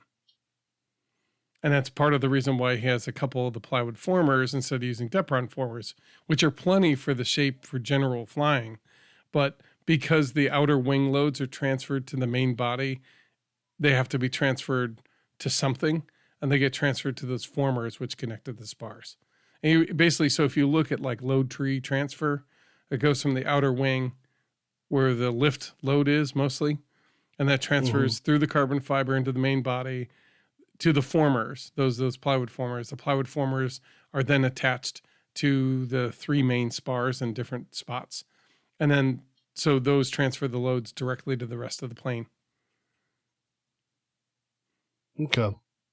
And that's essentially, you want to look at how the loads transfer out from your connection points.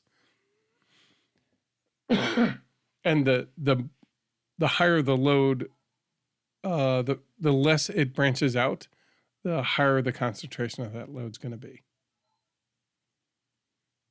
Which is why the trunk of a tree is so thick. It's taking all the load from all the little leaves and bring them all together. I was like, what? Oh, okay, I got you. Yeah. And then it's transferring it through the main trunk, and then it's putting it down into all little tendrils that sit in the soil. Okay. So think about happy little trees. Put a little happy little tree over here.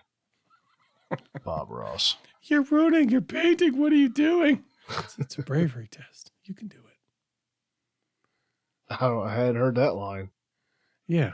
And right before he did it, he's like, all right, it looks like we're almost done here. We're going to do a bravery test. Get it out.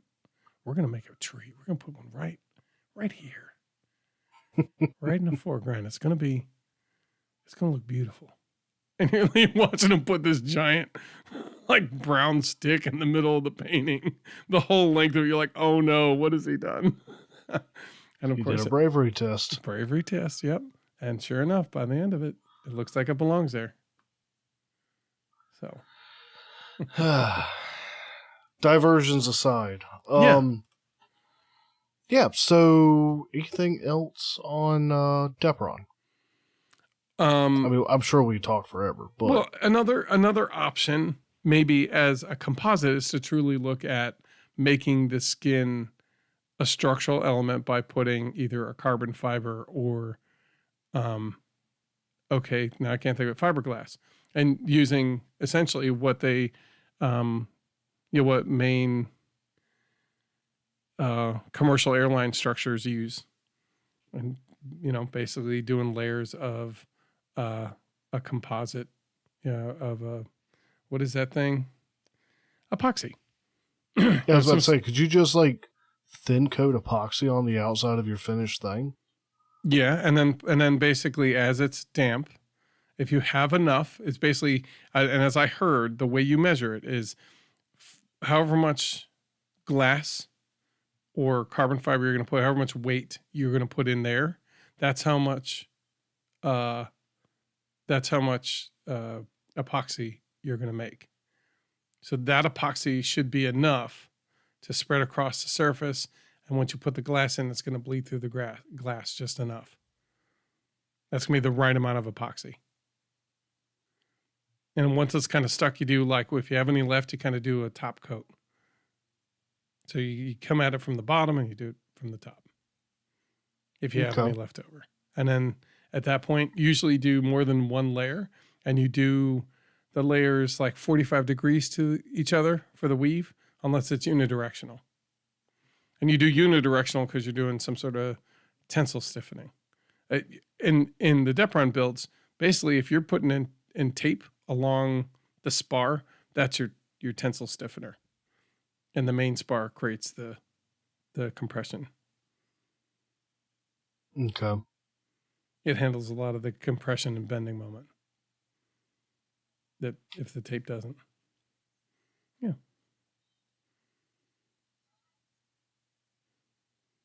Should I go through what tension and compression are, or should we assume that everybody knows what it is? Probably safe to assume at this point. It is. I was waiting to see if, like, we kind of went through the points I had for Depron. Yeah. You brought up what else you've got. And those are the main points. I mean, really talking about where you have to be strategic about where you want to reinforce it. And typically we do a big box spar, right, with the foam board. What I've noticed is that there tends to be more than one main spar, if you would, in a Depron build. There's usually, it's almost built identically to a standard full-size craft where you have a main spar, which tends to have some sort of balsa reinforcing on it, or like we were talking about, putting a sign material or something like that, stiffened with carbon fiber. And then you have like a secondary spar near the trailing edge of the wing. Mm-hmm. And then that transfers the load to the main, body where you have your landing gear. Yeah. I mean, that's about it.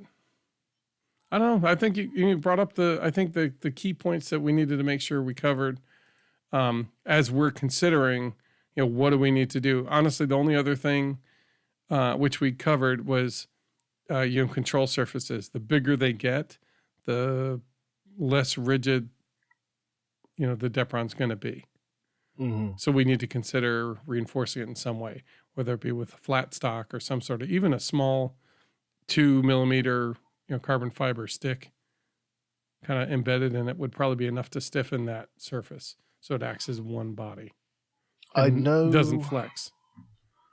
I know the F-16 build that I'm looking at. I feel like that point came up, and there is something, that they had done to address that. So, mm-hmm. Do you remember what I was going to say? Do you remember what it was? Off the top of my head, nope. Right. But you don't have to buy anything to see the build videos. They're up, so we'll see. Yeah. Yeah. Same with this other one. I'm just looking to see what. There's only a couple things that need to be made. There's like a little small section. It's like, make these out of plywood, and the rest, it's like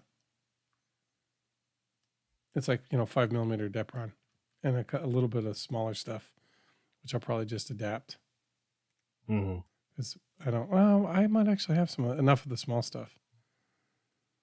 But yeah, it's just. I'm excited to see how it comes out. Really. Yeah. Well, both of our builds. Yeah, man. Yeah, and it's not one that we want to rush either one of them. Oh, by the way, how big is the plane you're building? Like, what size is it? Is it like a little park flyer? Is it like an indoor flyer? I know it's bigger than the indoor. Do you remember? I don't recall off the top of my head. Well, let's see here. Let's see. Jetworks RC. This was semi-scale. And I thought it was pretty big.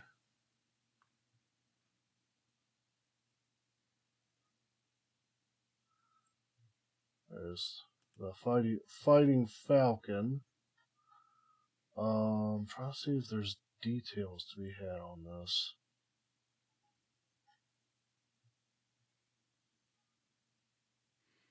Yeah, they really do have such a great collection.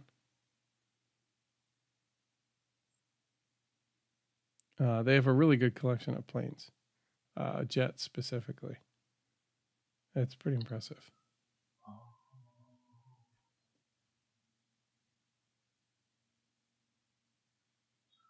Specs.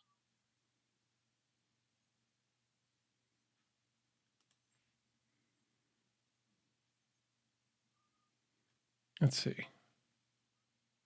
Uh-huh.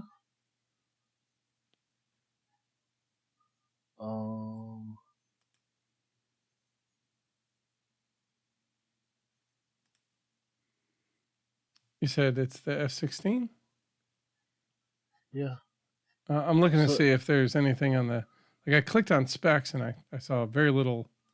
Okay, there's a thing. It looks like 700 millimeters. Where are you seeing that? It's the F-16, right? Yeah. Okay. Well, if you click on the F-16 and if you look down at the bottom, there's description, wiki, build guide, power options below the pictures there.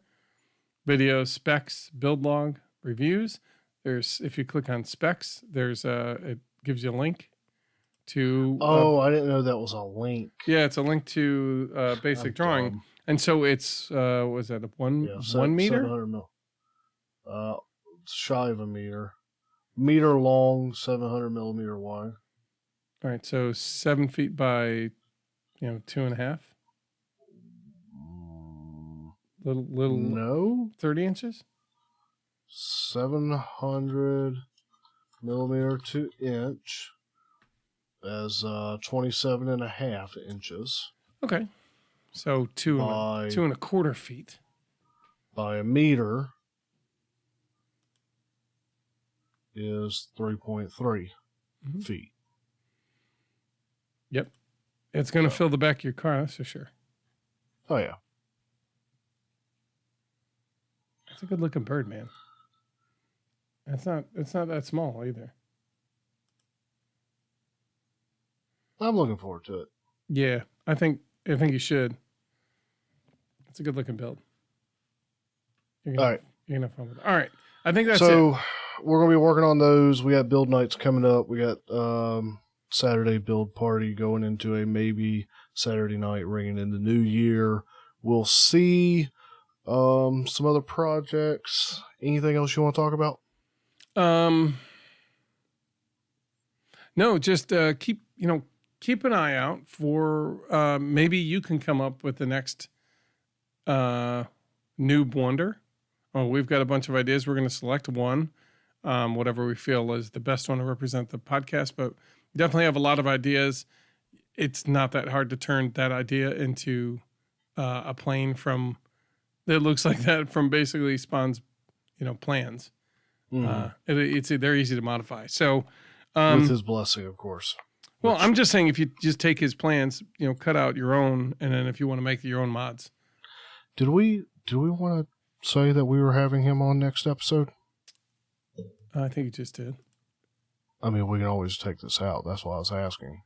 Right now, as I understand it, he has agreed to be able to be on next time we record. So we can absolutely say that Dan Spons should be on our next episode talking about his designs, his process, kind of maybe how he got involved in flight test and kind of some of the events that he helps put on and, that kind of stuff.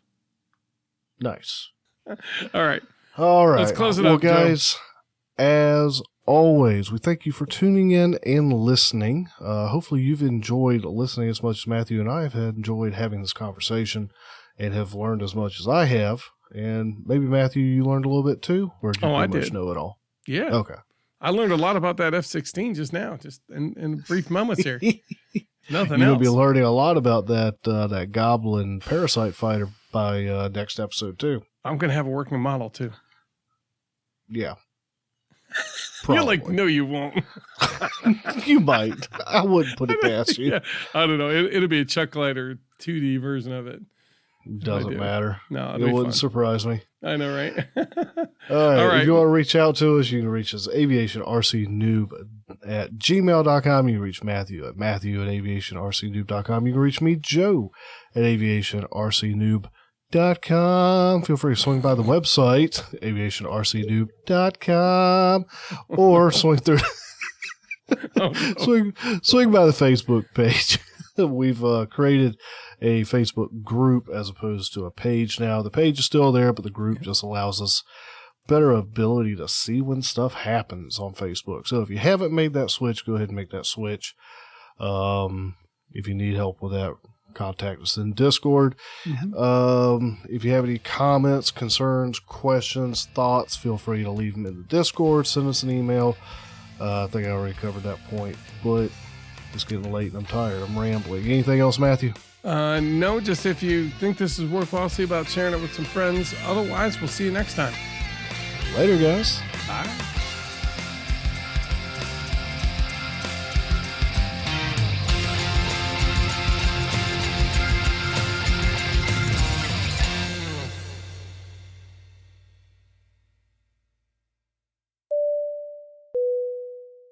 Good evening, everybody. Let me try that again. All right. Yeah. And if you don't hear this in the episode, then you know that we had to take it out.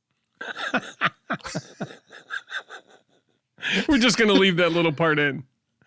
There you go. Well, if you knew that we took this out, then, yep. That's right.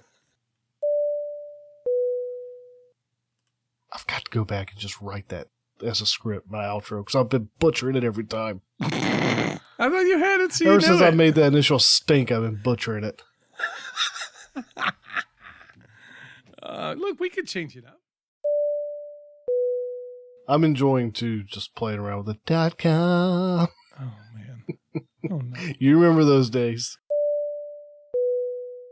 Convair XC99.